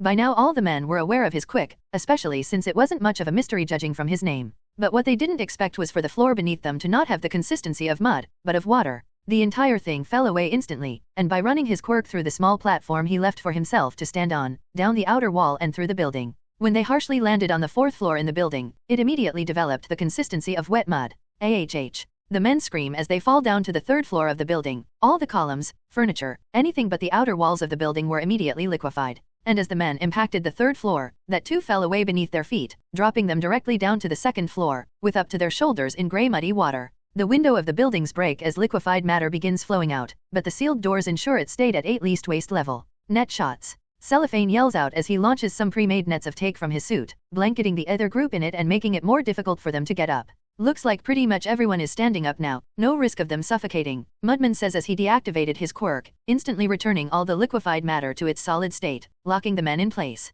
As the men are complaining about being entirely stuck in concrete, as if it were poured over them and hardened instantly, Mudman and Cellophane look at each other and nod. "Pretty good plan, huh?" Mudman asks. "Making a 4-story building into a concrete swimming pool. Didn't know you could do that. You 2 aren't the only ones making progress, you know. I was a recommended student after all." "Oh yeah, you're so normal that sometimes I forget," Cellophane shrugs. "Now let's get to the boss fight before Team Majestic." He leaps off the building and swings down to the main entrance in a hurry. Mudman rolls his eyes as he softens the wall behind him, then softens a handhold before sliding down by constantly softening the wall below his hand while hardening the wall above him. And then he wonders why Horizon was so hesitant to let him team up with her. Alright, Team Horizon just went in, Majestic says to his team. Beside him Lizardy, Creati, and Rule were standing ready, looking down into a hole Mudman made for them in this alleyway. He'd liquefied the material between the surface and the tunnel below to give them a quiet entry. Lizardy, you're up, Majestic says. Hearing this she closes her left eye, and her right eye socket with the eyeball still in it detaches from her body, floating in the air. Looks like the tunnel is dark, Lizardy says as her eye floats down the hole.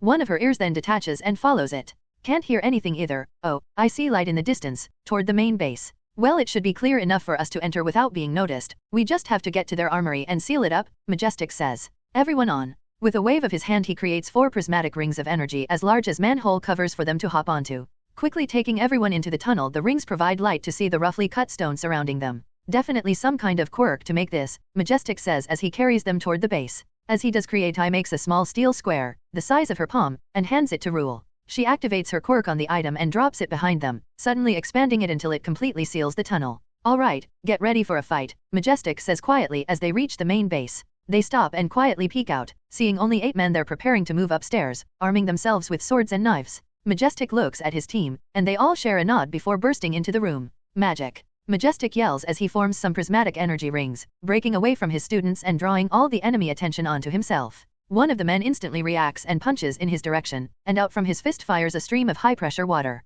Majestic continues moving, right past a pillar that the stream cleanly slices through before impacting the energy ring. Majestic wastes no time in creating another ring beneath this man and launching him upward, crushing him against the ceiling until he was knocked out. 2 more men instantly recognize the pro hero and rush over to him, one of them growing slightly as his muscles bulge and expand, the other fires lasers from his mouth at Majestic. RN Bess. Lizardy, full sweep. Majestic commands. Hearing this, Lizardy immediately rushed to the door while breaking into 70 pieces, all of which entered the hallway and spread throughout the base, leaving her head and an arm hovering in the corner of this room. She hides her head and arm from the fight while closing her one remaining eye, focusing on her pieces and the information they collect. Focusing on how the air hits them and how her cells react, creating a vague radar map of as much of the base as possible in real time to know where people are moving. Helped immensely by already knowing where the hallways and rooms are thanks to Horizon. He makes processing information look easy, Lizardy thinks as the map forms in her mind. Nobody knows this fight is going on yet, they're all still focusing on Team Horizon. If we've got 8, then they could be fighting almost 30 guys, I hope Juzo will be okay. As she's doing that, Rule is fighting 2 of the remaining men. One of them seems ordinary, rushing her while flailing about with his blade. Seeing this, she grabs a nearby metal chair and throws it at him, activating her quirk the moment she makes contact. So as he tried to swat it away, the chair became 15 times larger and heavier, slamming into him like a metal wall and knocking him out. Just before it was about to entirely crush him, she deactivated her quirk, leaving it to gently lay atop the unconscious man who was now bleeding from his head. As this happened, the other man who was focusing on her shot a bolt of fire out his palm. Rule barely dodges it, almost losing some of her hair in the process. 2 more shots fly toward her before she hides behind a pillar. Seeing her hide behind the pillar, the man smiles and raises both hands, forming a large fire bolt between his palms, taking all of his effort to make an attack that would certainly cause grave injuries to any of the heroes present. Just come out and I'll make it quick, you're outnumbered anyway, heck, maybe I'll just let you go after we've all had some foo. Rule suddenly pops one hand out from behind cover and throws a small object at the man. He wastes no time in releasing his attack, but as the fire continues moving forward, the item expands into a massive metal net, not melted, but now quite hot. Arg, he screams as the red-hot steel slams into his body and face, burning his skin even through his minor fire resistance. As he falls to the ground, Rule then activates her quirk again, shrinking the net and capturing the screaming man. While that fight was happening, Creati had 3 enemies of her own to deal with. The first man lunges at her with his sword, intending to skewer her, but with some deft footwork and redirection, she not only trips him but stabs him in the shoulder with his own sword on the way down. AHH, he screams before she kicks him in the face, knocking him out. She quickly leaps to the side, avoiding a set of sharp steel fingernails, almost a foot 30 cm long. This man had long sharp steel fingernails on each hand, and was ready to rush her down and shred her to pieces. Seeing this, she quickly reaches into one of the pouches on her costumes and withdraws a Creati theme's handgun. The barrel was oddly thin with most of the material being in the handle, and on each side of the handle there is a small hole. The man hesitates as he sees the weapon, but a tennis ball-sized chunk of ice snaps him out of it when it's launched toward Creati. She barely dodges it before glancing at her other opponent who was making them in his right hand. "Stupid toys won't save you," the man with sharp nails yells while rushing toward her. "These aren't toys," she says calmly before firing twice. But instead of the usual bang they expected, each shot was accompanied by a pshhh sound. This creation was designed by David Shield himself to utilize a unique mini-air compression system in the weapon. The intake hole on the handle facing away from her palm takes in air, and the intake hold against her palm takes in the ammo she makes for it. The trigger determines how much air is used per shot depending on how far she squeezes it down, but the weapon can only hold one shot at a time, which means she has to create ammo between shots. But when she needs versatility instead of power, this is perfect. Since the 2 shots she made this time immediately slammed into the man's hands and began expanding into a gray foam, hardening as it was exposed to the air. What the? The man gets kicked in the face as he realizes his hands have become useless with the insulation.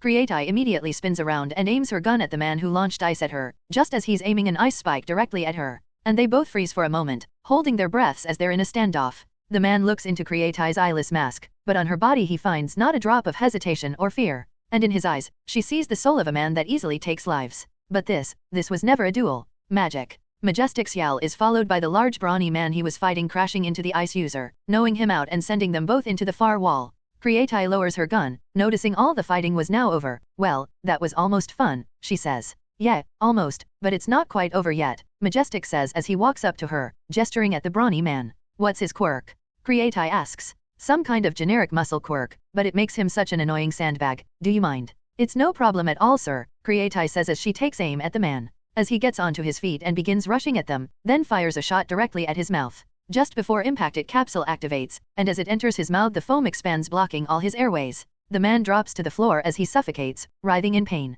Seeing this, Majestic frowns. I meant immobilize him, not this. But this is more efficient, it only takes 1 shot this way, Creati points out. See, this is what happens when you spend too much time with a certain someone, Lizardy teases as he head floats out of hiding. Heroes have to also consider how we take down our enemies, Majestic says, even as the man is still writhing on the floors. It's an inherent disadvantage we face, but that's the cost of being a pro hero. But I think it might be evened out by the fact that we have entire schools that teach us compared to villains that just have to figure it out themselves. I know that, but it's just, well, no, never mind, Creati says as Rule approaches the now unconscious man and taps the insulation, shrinking it into her hand so he can breathe properly. Let's just restrain these men and get to the boss. After taking a few minutes to properly restrain all these men, Team Majestic leaves the room and begins following the fully reformed Lizardy down the hallways. We need to get to the lower levels, that's where the last fight is happening, she says. Last fight, what about upstairs? Majestic asks. That finished a while ago, they took down everyone else and are about to head for the main guy. Simon is copying all this gang's data before he joins them.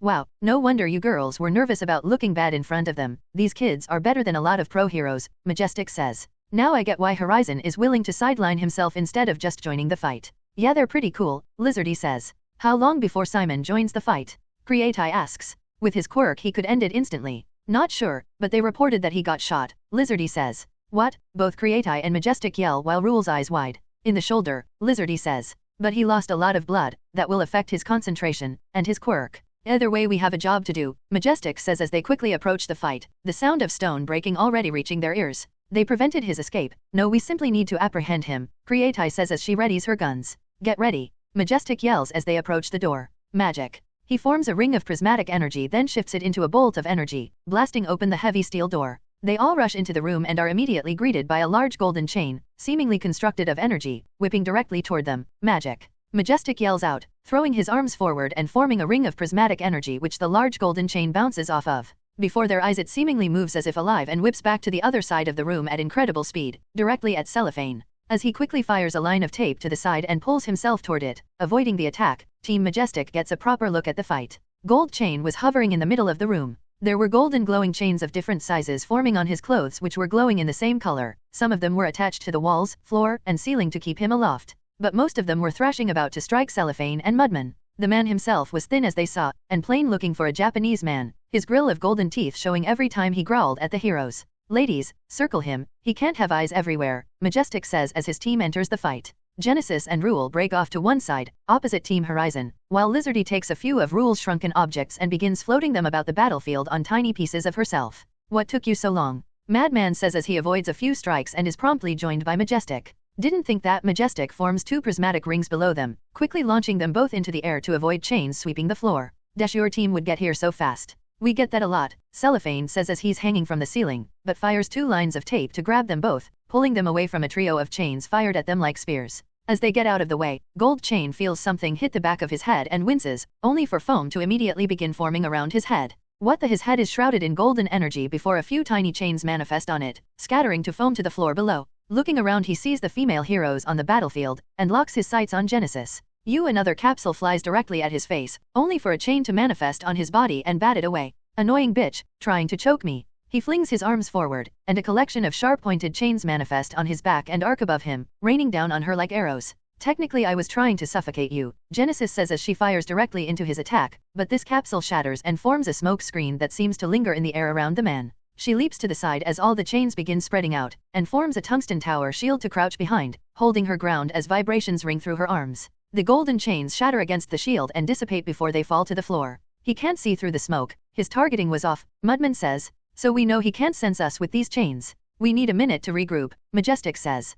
Rule, Lizardy, hit him with something to take his focus or immobilize him. Rule, Lizardy, Mudman says, just like we practiced in school, Maneuver 9. We'll take his focus. Cellophane says as he rushes off. Within this massive open room he was at a disadvantage, but he made up for it by attaching his tape to the chains flying about, bounding off them like tree branches in a forest. With diuresis. Beside him Majestic made a prismatic ring below himself and flew over to Gold Chain as well. Annoying heroes. Gold Chain yells as he sees them. You ruined everything. Some of the smaller chains moving about the room dissipate as he forms one massive chain from his chest, reminiscent of chains used to attach anchors to the most gargantuan of ships, each link being the size of a small car. Majestic sees this attack incoming and makes a fist, punching forward against the air. Magic. 10 prismatic rings form in front of him and quickly collapses into a single energy bolt, darting forward as a beam and colliding with the gold chain. One of the massive links shatter, then another, then the prismatic beam dissipates. Crap. Majestic says as he sees the link within a few meters of him, knowing the attack he just did could punch through multiple buildings. In the same moment he glances to his left, seeing Cellophane already having attached a line to the ceiling and vaulting over the massive chain, and decides to keep Gold Chain's attention on him. Magic shield, he screams at the top of his lungs, making 10 concentric prismatic rings in front of himself to take the hit. The massive chain links shatter against it and continue to shatter, even as Cellophane vaulted over it and began running along them. Gold Chain obviously sees them and prepares to attack Cellophane simultaneously, but a smoke bomb capsule slams into the side of his face, shattering to block his view with a cloud. Taking the chance, Cellophane attaches 2 lines to the far wall, firing them through the smoke and past either side of Gold Chain's head, reeling himself in and kicking the villain directly in the face at full power. As he plants both his feet into the villain's face, arg, he screams out as 2 gold chains tear through his feet, through the solace of his boots and out the top. Gold Chain had manifested them at the moment of impact, along with a shroud of energy around his head so he could actually stay conscious after that hit. Cellophane. Genesis yells, ready to fire another shot. She aims at the golden glow above his feet and fires. This time a hardened slug shatters each chain before a third slams into the energy protecting the villain's face, harmlessly bouncing off. Her eyes open wide, realizing what she just did, what she instinctively did after seeing him hurt one of her dear friends, and being thankful that the villain could actually defend that attack instead of having a hole punched through his head. Wasting no time, Cellophane attaches his lines to the ceiling and pulls himself away, leaving a trail of blood from his feet as he rockets through the air. As he sticks himself to the ceiling he notices Lizardy's right arm and head floating by themselves directly above Gold Chain, right beside Cellophane. You okay? She asks, looking at his bleeding feet. I'll be fine, he tries and fails to hide his obvious pain. You're a bad liar, Lizardy says as her arm spins, throwing the small cube in her hand at Gold Chain, directly down at him. Expand. Rule touches her fingers together and activates her quirk. Having touched this item once before, she can activate her quirk on it remotely a limited amount of times. Suddenly the metal cube expands until it was 5m-15 feet wide, crashing into Gold Chain. As the shadow is cast above him he looks up, just in time to stop his attack against Majestic's shield and create one of his own. But the force the cube was thrown at and the material it comprises shatters his web of chains and slams into his, ready to crush him against the stone floor. Luckily Mudman already softened the ground below him into water, so as he slammed into it. Shrink. Rule deactivates her quirk on the cube, allowing the softened ground to swallow the man as he's a few meters deep. Hardening it now, Mudman says as he deactivates his quirk, sealing the man below. We need to take care of those wounds, Genesis says as Cellophane lands and sits on the floor. No time, that won't hold him for long, Cellophane says. He's right, Mudman says. That guy is using Trigger, he'll be out any second, we need a plan. Trigger, that explains why he's so much more powerful than we expected, Genesis says as she begins wrapping bandages around Cellophane's feet. He juiced up the moment he recognized us, guess he thought AHH. Cellophane winces. Sorry. I guess he thought Horizon was gonna show up, lucky us, he sighs. Crack. The stone floor begins to break apart, directly above Gold Chain. His quirk, what is it?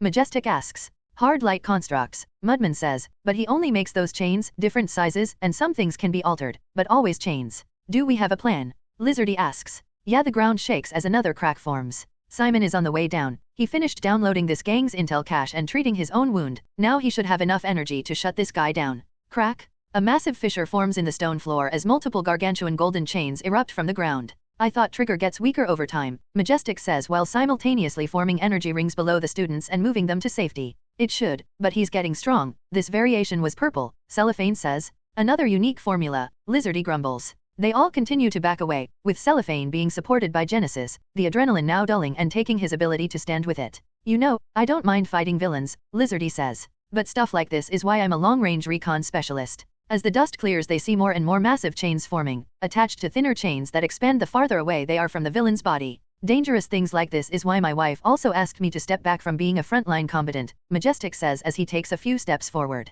Rarg. Gold-chained pained cries echo through the room as the dust clears enough for them to see him, bleeding from his eyes that were glowing golden. Majestic takes a deep breath and steels his will, glancing back at the students and giving them a thumbs up. But don't worry, I was the number 9 pro hero at one point, now I'll show you kids why. Magic rush. Majestic yells out, drawing Gold Chain's eyes to him and away from the students as he rushes forward. Breaking into a full sprint, a prismatic ring appears below his left foot and launches him into the air. More appear with each step in the air as he pivots and twists, effectively running on air at all different angles, eventually running along the ceiling and swinging his arm down. Magic crash. 10 large prismatic rings appear at his side while 2 keep him standing upside down above Gold Chain. Just die. Gold Chain screams out as his eyes glow even brighter for just a moment. He punches forward at Majestic and 1 regular-sized chain manifests from his fist. Hydra, he screams out, and as it extends barely a meter it suddenly splits like a hydra's head, constantly multiplying and snaking around, approaching Majestic at all angles as spearheads manifest at their tips. From the sidelines all the students back away as the entire room begins shaking. Energy from both sides colliding at Gold Chain's attack constantly manifests more chains and Majestic rapid fires prismatic rings into them.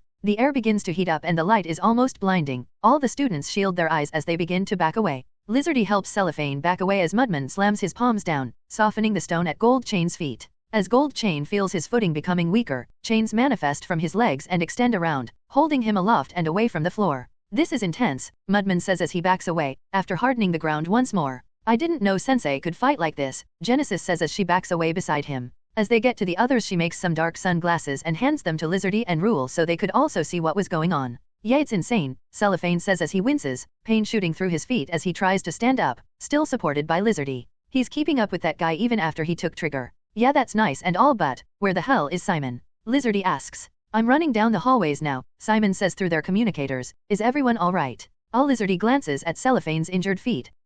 We're all fine, Cellophane says. Just hurry up, man. Majestic is fighting this guy and I don't think our quirks will be of much use anymore. It must be this new variation of Trigger, Mudman says. He's able to mostly keep his control and focus, allowing him to think clearly and fight with some actual strategy. Alpha Nigerian Naira Beta S. So, at what point does Miracle Boy actually get involved? Lizardy asks. I mean, Sir Cellophane has holes in his feet, feel like this is where he should step in. It's not that big of a deal, none of us are that hurt, Cellophane says. Rule, Lizardy, and Genesis look at his feet and grimace, very glad their mentor doesn't treat them like this. But Mudman never takes his eyes off the fight. Genesis records every moment through her mask as does Team Horizon, intent on learning anything she can. The purpose of working with Majestic after all, was to predict and adapt to the ever-changing battlefield. And now more than ever she could see it, not nearly as clearly as Mudman or Cellophane can see the actions. While Majestic was 12 steps ahead, Mudman was 10, Cellophane was 6, and Genesis was 3. Even as hundreds of chains were flowing through the air, piercing and whipping at Majestic. They see chains begin to curve in large arcs away from the fight, moving to stab Majestic in the back, and Genesis immediately raises her gun to fire at them, but Mudman blocks her with his hand.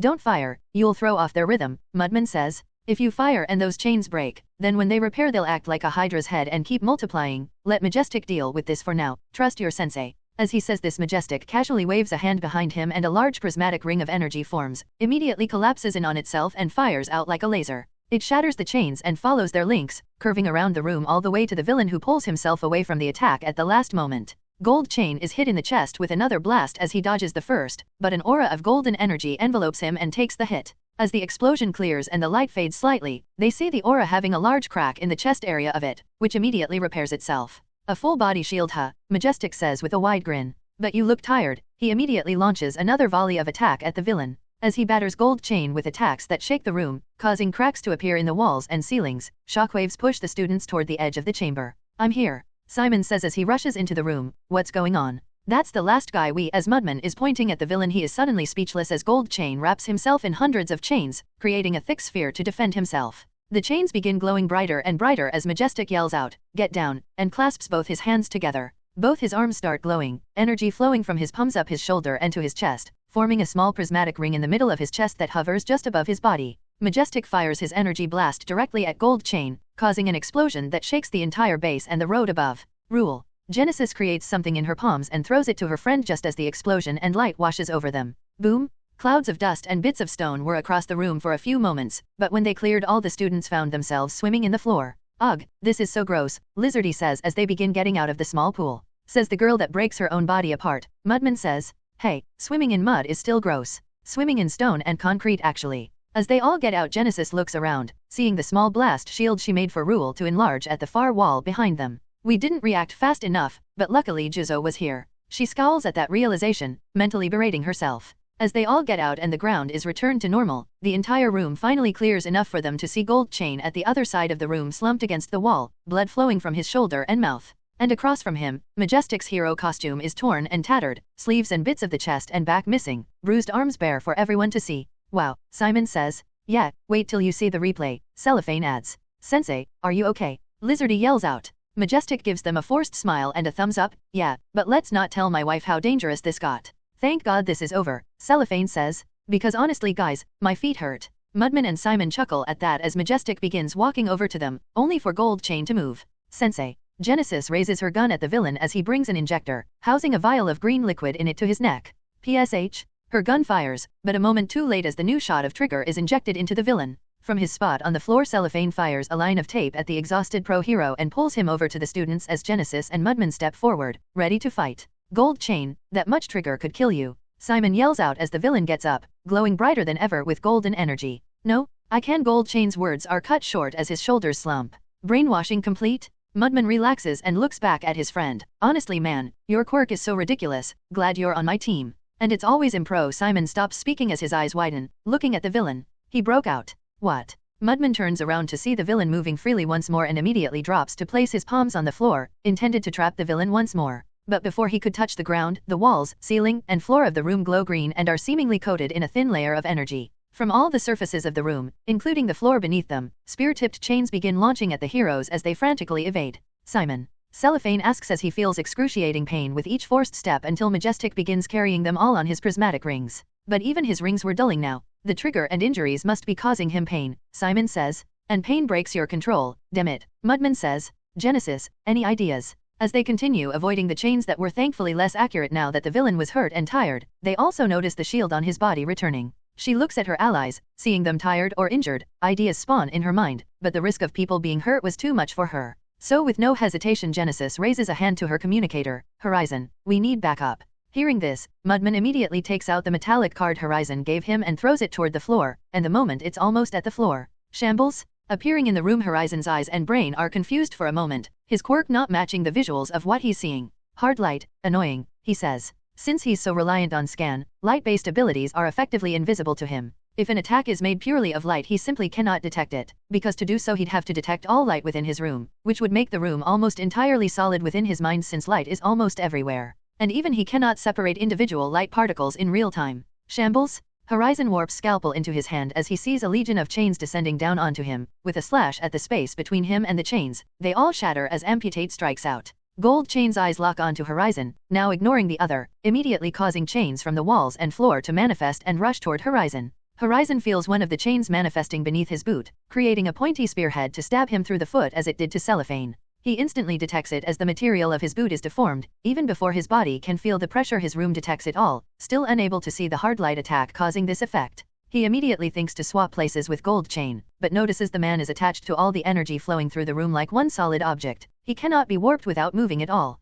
Not impossible, but I don't know what'll happen if I just warp him and his quirk reacts poorly, best not take the risk. Booster shot? Horizon's entire body begins releasing blue energy vapor. The grooves of his body glove that are visible on his gloves are glowing bright blue as well. And all the hard light attacks shatter against him as the energies collide. More and more attacks rain down on him, but no matter how hard they try they simply break against his new defense, leaving him unbothered as he stabs scalpel into the floor. Booster shot? He surges an immense amount of power through his blade and down into the floor, sending a pulse of energy through every surface of the room. Where the glowing golden energy exists, it's shattered and overtaken by a wave of rolling blue that leads all the way back to Gold Chain. Seeing the energy wave coming and easily overpowering him, the man uses everything he has to push against it, but he feels as if he's throwing pebbles at a tsunami. It reaches him as he's depleted all his energy and collapses onto his knees. And the exhausted villain slumps forward, looking up at Horizon, who's casually walking over to him, sword in hand. The others descend as Horizon reaches the villain, almost as amazed at what just happened, but looking up at Horizon, Gold Chain understood something they never could. Having his energy collide with and be so easily overpowered by Horizon, he had a level of understanding that very few people have. An understanding of exactly what was looking down at him right now, at the living nuclear reactor's worth of energy, pretending to be human beneath that visor. So looking up at Horizon, through his exhausted eyes, he musters up the energy for one last question. That much power. He gasps between breaths, veins bulging purple as the trigger is slowly killing him. You can't be human, are you? Horizon chuckles. I'm better, now bow. Gold Chain raises a brow at that, until he's surprised as there's an intense pulling force on his golden-plated teeth, yanking his head down to the floor. Crack. He cracks his skull and the stone floor on impact as his teeth are ripped out of his mouth by the invisible force. Horizon kneels down and places a hand on the villain's back, then as he's working looks at his allies. So, this guy was a lot tougher than we thought, huh? That's one way of putting it, Cellophane says. He used trigger like it was candy, Majestic adds. That's hard to account for. Unpredictable things happen all the time, I'm just glad nobody got hurt. Lizardy gestures at Cellophane's feet. It'll take me seconds to heal that doesn't count. Still hurts, Cellophane says. You'll get over it. Horizon says as he finally raises a hand from the villain's back and with it comes a marble-sized sphere of green liquid. Is that the trigger? Majestic asks. And here I thought you were healing him. I don't heal villains, but this, the trigger hovers above his palm for everyone to see. This I must study. Now, let's get out of here. You know, this isn't exactly what I expected to find here, Majestic says as he looks around Horizon's medical lab. The pro hero was now wearing some casual clothes, a backpack on, holding his hero costume within. Standing beside him is Horizon, wearing some more casual Horizon brand clothes over his body glove while inspecting a vial of trigger, collected from Gold Chain. The lab or the tower? Horizon says as he takes some notes on a digital screen built into the table. Both I suppose, Majestic says as he looks around. You do realize the public thinks this tower is a doorway to heaven, right? Can't imagine why they'd think that. It's just a building where I live, Horizon shrugs. Well, a god lives in it, Majestic says as he notices some containers with frozen pieces of flesh labeled Nomo sample 289 at the lowest. Don't tell me you believe my propaganda too, Horizon chuckles as he places the vial in a secure glass case. If I didn't meet you maybe, or if I didn't have a certain student that's dating you, Majestic stops himself for a moment. Well, from the way she talks, guess I should think you're a god. I tend to have that effect on women, and fans, Horizon says. I finished studying the trigger, so let's get out of the lab while the computer double-checks my work and cross-references it with some other samples. Oh, well that was dash. Shambles? Majestic suddenly finds himself standing in the penthouse living room beside the couch, looking at Horizon who's already sitting on the couch with a bottle of water. Fast, Majestic shakes his head and sits down. I still haven't gotten used to that. Well, we only met yesterday, Horizon snaps his fingers and a can of coffee appears on the table. So there really isn't any way to say no to your warping? Majestic asks while taking a sip of his coffee. It's no secret that I can't simply warp anything too freely, but unless you weld yourself to the floor I can move you. So things that are bonded in such a way act as one body. Pretty much, Horizon shrugs. That's Majestic thinks it over. That's actually very concerning. Good thing you're a pro hero. Well, I'm still just a student. Majestic chuckles. Good one, but you might be the only person in the world who still thinks that. Maybe, but what about you? Your magic quirk. Prismatic energy rings, that's what the doctor suggested we call it, but as a kid I preferred magic, not bad, right? A lot better than I expected, Horizon says. You were a rescue hero before you became more all-rounded, didn't expect those moves. Yeah, well, I only figured out how to shape the rings into energy blasts about 5 years ago, started taking more aggressive villains on. And then you suddenly dropped out of the top 10 instead of moving up. Yeah, well, a year in the top 10 was enough. Majestic takes a large swig of his drink. Plus a few months into it, I found out I was gonna be a dad. Suddenly the extra money from the specific people the HPSC wanted me to track down wasn't worth the danger. New beta. I didn't know you had a kid. Because I don't, Majestic raises a finger to his lips. Smart move, Horizon nods understandingly. Do you want any updates on what I find about the trigger or maybe the Gold Chain gang files we stole? Just between us, this got a lot more dangerous than I told my wife it would be, so I think I'll go back to my regular work. Never would have guessed her of all people would go from running through buildings like a wrecking ball to such a worried mom, Horizon chuckles. Yeah, she used to really like being a pro hero too, but it's like a switch flipped in her. Looking at the rain pouring outside, Majestic finishes his drink. You know it's not too late to go meet up with your friends, they're probably still in a mall about now. If only life was that simple, but with power, comes sacrifice, Horizon taps his visor. Well, I should really be getting to the train station, would you mind giving me a lift? Horizon pauses for a moment, looking out at the floor, but Majestic knew he was focusing on the nearby train station. Shambles. Later that evening, sitting on his couch, Horizon has Momo in his lap, still wearing the sweater dress she wore to the restaurant earlier today. Sitting on the floor at the coffee table playing cards are Yui and Siro, and on the other couch are Tokage and Juzo. Horizon can sense Shinso already in the gym training immediately after they all got back, not wanting to be a seventh wheel to the group. Wait, so you guys got into that new restaurant, how? Horizon asks. It was actually pretty easy, Siro says. Remember that rich jerk I saved from the helicopter? La Matani, right? Horizon asks. Yeah, that jerk. Well, not as much of a jerk as I thought, Siro says. Siro gave him a call and asked for a reservation tonight, Juzo adds as he and Tokage awkwardly sit beside each other. Apparently that dude owns the restaurant and the building, and he owns Golden Hearts too. Huh, that really is a good person to know. Well, I don't exactly know him, Siro says. I called and some guy answered, must have been his assistant or something, but I think that's about as many favors as I can get from that dude. Well, that's still better than most people you save that are just useless afterward, Horizon says, causing Momo to pat his chest a bit harshly. Being a pro hero is about saving people, remember? Momo asks. An eerie silence fills the room as Juzo, Siro, and Horizon share a few glances at each other, then immediately burst into laughter. And that's one more reason you aren't in Team Horizon, he says while giving Momo a gentle slap on the butt, causing her to blush. So what's the reason you guys actually save people then? Tokage asks. Money, Siro says. To train my quirk, Juzo adds. I made a deal with Niza, Horizon shrugs.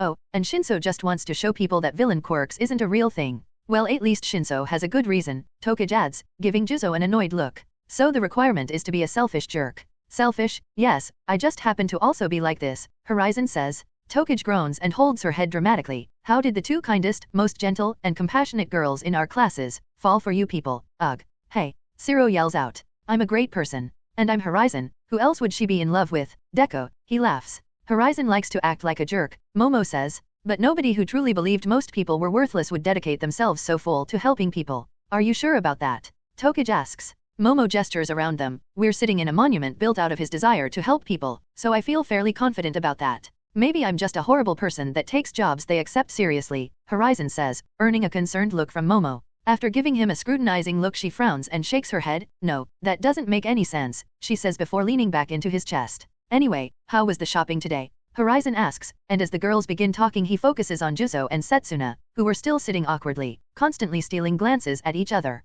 Eventually he decides to be bold on behalf of Juzo, and uses tact on his friend's watch, controlling his hand with a sudden jerk to rest atop Tokage's. He sees panic shoot across both their faces for a moment, before Tokage smiles and leans her shoulder against his. Hours later, in the absolute darkness of his bedroom in Horizon Tower, Law sits with his back against the cushioned headboard with a naked Momo on his lap, after a long and invigorating night of celebration. Momo gently passes her fingers along his face, the closest she can ever come to knowing what he looks like, trying her best to memorize all his sharp features. After a few more seconds she can't help herself anymore and assaults him with a legion of intense, passionate kisses. That little trick you did. With Juzo's hand, on Setsuna's, she speaks between kisses. You noticed. MHM. I thought you didn't care about other people. Most people, but he's a teammate. Momo pulls away as she begins adjusting herself on his lap, feeling his excitement between her legs again. So you care. It's a start, but in this world there are only two types of people, those who are important to me, and everyone else. Playing hero puts the people I care about in danger. Momo groans and she lowers herself down to his lap. Have you thought about playing villain? Law pushes her back down onto the bed, and she immediately wraps her arms and legs around him, pulling him on top of her. Just not playing at all, but I think I'd be a good villain. Let's find out. Show me what you do to his weak and helpless pro hero you've captured. March 3, 2315, 2:17 p.m. What's up everyone? Present Mike yells out as he enters a dimly lit viewing room, holding popcorn in one hand and a can of soda in the other. He's immediately greeted by the annoyed looks of Eraserhead and Vlad King, and a polite wave from Nizu. Ms. Midnight, Ectoplasm, and Snipe all stay focused on the wall of monitors before them, taking notes on their clipboards. What? Nobody else brought snacks? Present Mike asks as he sits beside Snipe. This isn't a show, Mike, it's a training exercise, Eraserhead says. Every time these classes clash they put on a main event. You did keep Horizon out of this one too, right? No, Vlad King says. We need him involved in this one, but he isn't on Team 1A or Team 1B. We want to see how they deal with an insurmountable third party. Translation, how good the kiddies can play nice when a bigger threat is on the field, huh? Because sometimes they'll have to work with pro heroes they don't like, right? Mike asks. Precisely, Niza says. I recommended that we call over the Katsubatsu students to really test that, but Eraser didn't want Ms. Joke here. If you met her you'd know why, Eraser grumbles. I think you two are cute together, Midnight teases. Are you sure nothing ever happened there? Well, Eraser cuts off Present Mike, Focus on the students please, Eraser growls out. As fights begin breaking out all across the simulation metropolis training ground beta, the teachers notice one particular student not moving, not even attempting to gain a single point. At the same time, sitting atop a 7-story building, Horizon has his feet hanging over the side as he snacks on some pieces of chocolate. Noticing massive explosions erupting in the distance, constantly shaking the entire training ground, Horizon is unbothered as he senses Bakugo trying and failing to land a hit on Jizo. He glances to his left, where Scalpel hovers in place, and looks toward the other end of the training area where Todoroki and Manga are having an intense fight. Even from here he can feel the air becoming more humid, he can smell the ozone on the wind as they throw fire, ice, and lightning at each other. I expected you to jump into the fight and collect all their points, Eraser's voice speaks through Horizon's earpiece. Busy. Eating chocolate. Jiro made me this for Valentine's Day, it would be disrespectful not to eat it, Horizon says. So did Yayo Rozo, and about half the girls in UA who left gifts for you at the dorm. Do you plan to sit on that roof and eat all the candy you got? No, I plan to give Eri most of it when you aren't looking, Horizon chuckles. Don't, but seriously, you won't get any points at this rate. And we'd like to see how they work together against you, Nizu adds. I figured, but I don't descend to challenge people weaker than me, that's bullying, and well, they're beneath me, Horizon shrugs. But I'm sure some of them will come to me, actually. Horizon leans forward slightly and looks down the side of this building, on which is Red Riot Kiri's Hima-dash, with his fingers hardened and clawing into the side of the building allowing him to scale the smooth wall leading up to Horizon. Kiri's Hima is still a dozen meters below Horizon, awkwardly looking up at him. I figured that collapsing the stairs would be a big enough hint not to bother me. Horizon eats another piece of chocolate, staring at Red Riot who was now frozen in place, not sure what to do. Well I fig. Tact, Horizon says loudly enough for him to hear. Wait. The slab of wall Red Riot is on begins to crack. Wait, he screams as it breaks away from the building and he falls 6 stories down to the street below. As Red Riot is crushed by the piece of wall he was climbing moments ago against the street, Horizon resumes his snack. He's not bad, but not quite what I'm looking for. Tokoyami really is the only option. Horizon looks out into the distance, focusing on another fight, Monoma and a few of his classmates chasing after Deku and slowly gaining ground against him. Deku, he'd probably be a good choice, at least physically making up for what they lack, but his mentality isn't any good for us, Horizon sighs. If he wasn't so obsessed with being a mini All Might he could fill in the gaps pretty well. As Horizon is enjoying his snack, he suddenly stops chewing and turns around, looking at the barbed-tipped arrow that was frozen in the air behind him. He sighs and gets up, standing on the ledge. Do you realize how much this would have hurt? Sorry, Genesis says, holding an already reloaded crossbow in her hands on the other side of the room. Beside her were Uravite, Lizardy, Froppy, Pinky, Battle Fist Kendo Dash, and Emily Yanagi. No, it was smart. Use pain to distract me and fire something more silent than a gun, Horizon says as he hops down from the ledge. What is this supposed to be, Girl Squad? Yeah. Pinky yells out. That was a coincidence, but these ladies are gonna kick your butt.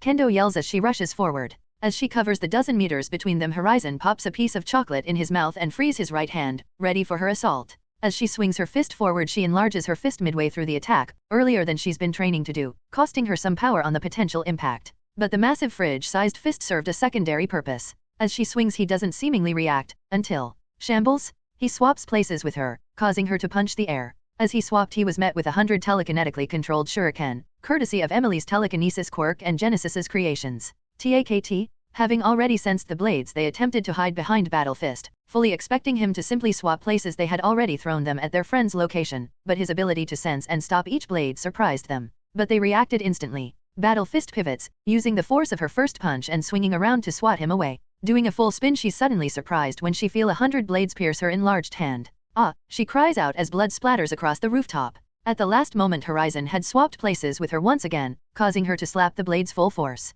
As the pain racks her hand and arm she flinches for a moment. Froppy fires her tongue at Battle Fist to get her away from Horizon, but it was too late. In one smooth action he grabs the girl by her ponytail and throws her off the rooftop. Her pained cry echoes for hundreds of meters as tears build in her eyes, feeling like her scalp was about to be torn off, but also being rushed by a soothing sensation in the same moment. As she goes hurling off the roof Horizon looks at Uravite. Fetch, he commands. Uravite grits her teeth and glares at Horizon, even as she makes herself weightless and dives off the rooftop to save Battle First. As both of them are out of the way Froppy redirects her tongue to whip at Horizon, knowing he can't telekinetically control her body, taking advantage of her organic abilities to assault him. Counter shock, Horizon says as lightning begins arcing across his body, ready to Taz Froppy the moment she makes contact. He expects her to back away from him after simply speaking those words, but to his surprise the girl makes full contact with his forearm. He feels like a sledgehammer slammed against him as the muscles in her tongue are pushed to their limits. Without even using booster shot he swings his arm and bats it aside, but her tongue twists in the air and tries to wrap around him.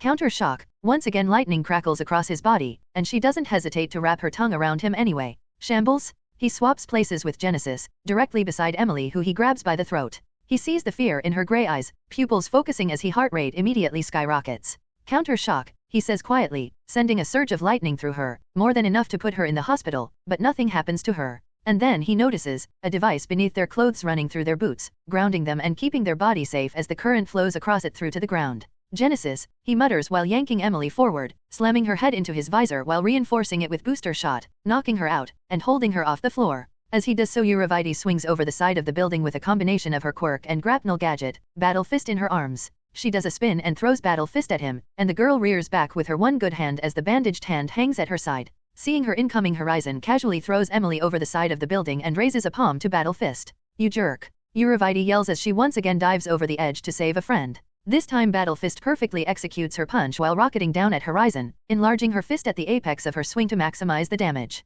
She expected to be dodged and punched the roof, but to their surprise, Horizon meets her fist with his palm. Booster shot? A wave of blue energy vapor wafts off him as the force of her strike moves through him, not hurting his body but cracking the concrete at his feet. After the clash, he casually steps to the side and pushes her fist away, only to lean his head backward as another arrow zips past his face. He glances at Genesis through the corner of his eye as she loads another bolt, and he keeps focus on her even while his fist clashes with Battle Fist's and constantly pushes her back. With every hit he feels himself get more comfortable with this variation of booster shot, just as she feels more and more of the super strong bones in her hand and fingers break with each clash. Eventually Genesis loads a bolt into the crossbow, this one slightly thicker than the others, something she spent months thinking about for a moment just like this. She nods at Froppy, signaling for the girl to also join the melee with Battle Fist, and as she does, Genesis begins the other half of this combo. As both girls rush in, Genesis lines up her perfect shot, their only chance at gleaming victory against this force of nature. Between all the attacks, Horizon doesn't notice Froppy adjusting a bead hidden beneath her tongue. All the attacks he dodges, as expected, makes him cocky.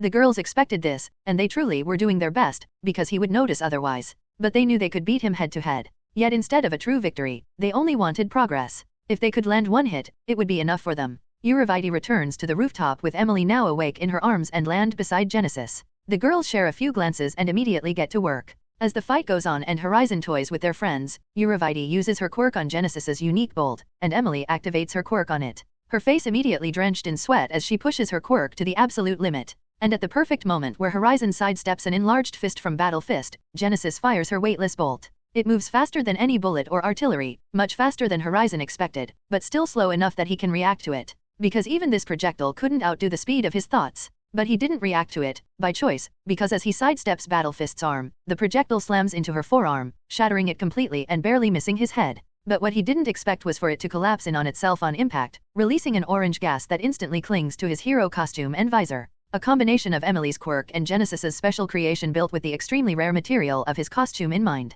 His vision is immediately blocked as the gas coats his visor in an orange substance. Shambles? He warps away, only focused on his hero costume and body, but the substance stays with him even as he swaps places with Battle Fist. "It's bonded to my suit, what the?" As he's confused, Froppy opens her mouth after cracking the bead, and taking advantage of the fact that sensing suck-thin gases is something he has to specifically put effort into, blows out a purple mist from her mouth. It's instantly attracted to the orange and clings to it, as they both begin burning his hero costume. A special nanite fusion to cling to him and ignite like thermite on his body. Not something that they could even use on villains, but for this scenario, Principal Niza gave Genesis his permission, because Horizon was beyond any villain. HPSC President Panto's office. Lady Panto. A man bursts into the room, causing Panto to look up from her paperwork with a stone-cold facade. "What is it?" "We figured out what the hacker from a few weeks ago stole," he says while frantically rushing over to her and placing some files on her desk. She immediately takes the files and begins looking over them, and for one of the rare moments she loses her focus and shows an emotion. Dropping facade as confusion shows on her face. "This doesn't make any sense. They could have stolen anything, but they only took this. Are you sure?" "Yes ma'am, we made sure. What should we do? Should we alert him?" Panto ponders it for a moment, but decides to let this play out and see what happens. No, even if they stole a copy of the building layout, there isn't anyone in the world stupid enough to break into Horizon Tower. Minato, Tokyo. Standing atop a skyscraper opposite Horizon Tower, a dapper gentleman with gray hair, wearing an exaggerated street magician-styled tuxedo sips from a cup of tea. Beside him a short woman, less than 4 feet, 120 cm tall with bright red pigtails in a matching costume also sips from a cup of tea, looking at Horizon Tower. "Today is the day la brava," the man says. "Today we write our names in the grandest halls of villainy. Today, we break into Horizon Tower, and steal ourselves a trophy." "I think he's mad,"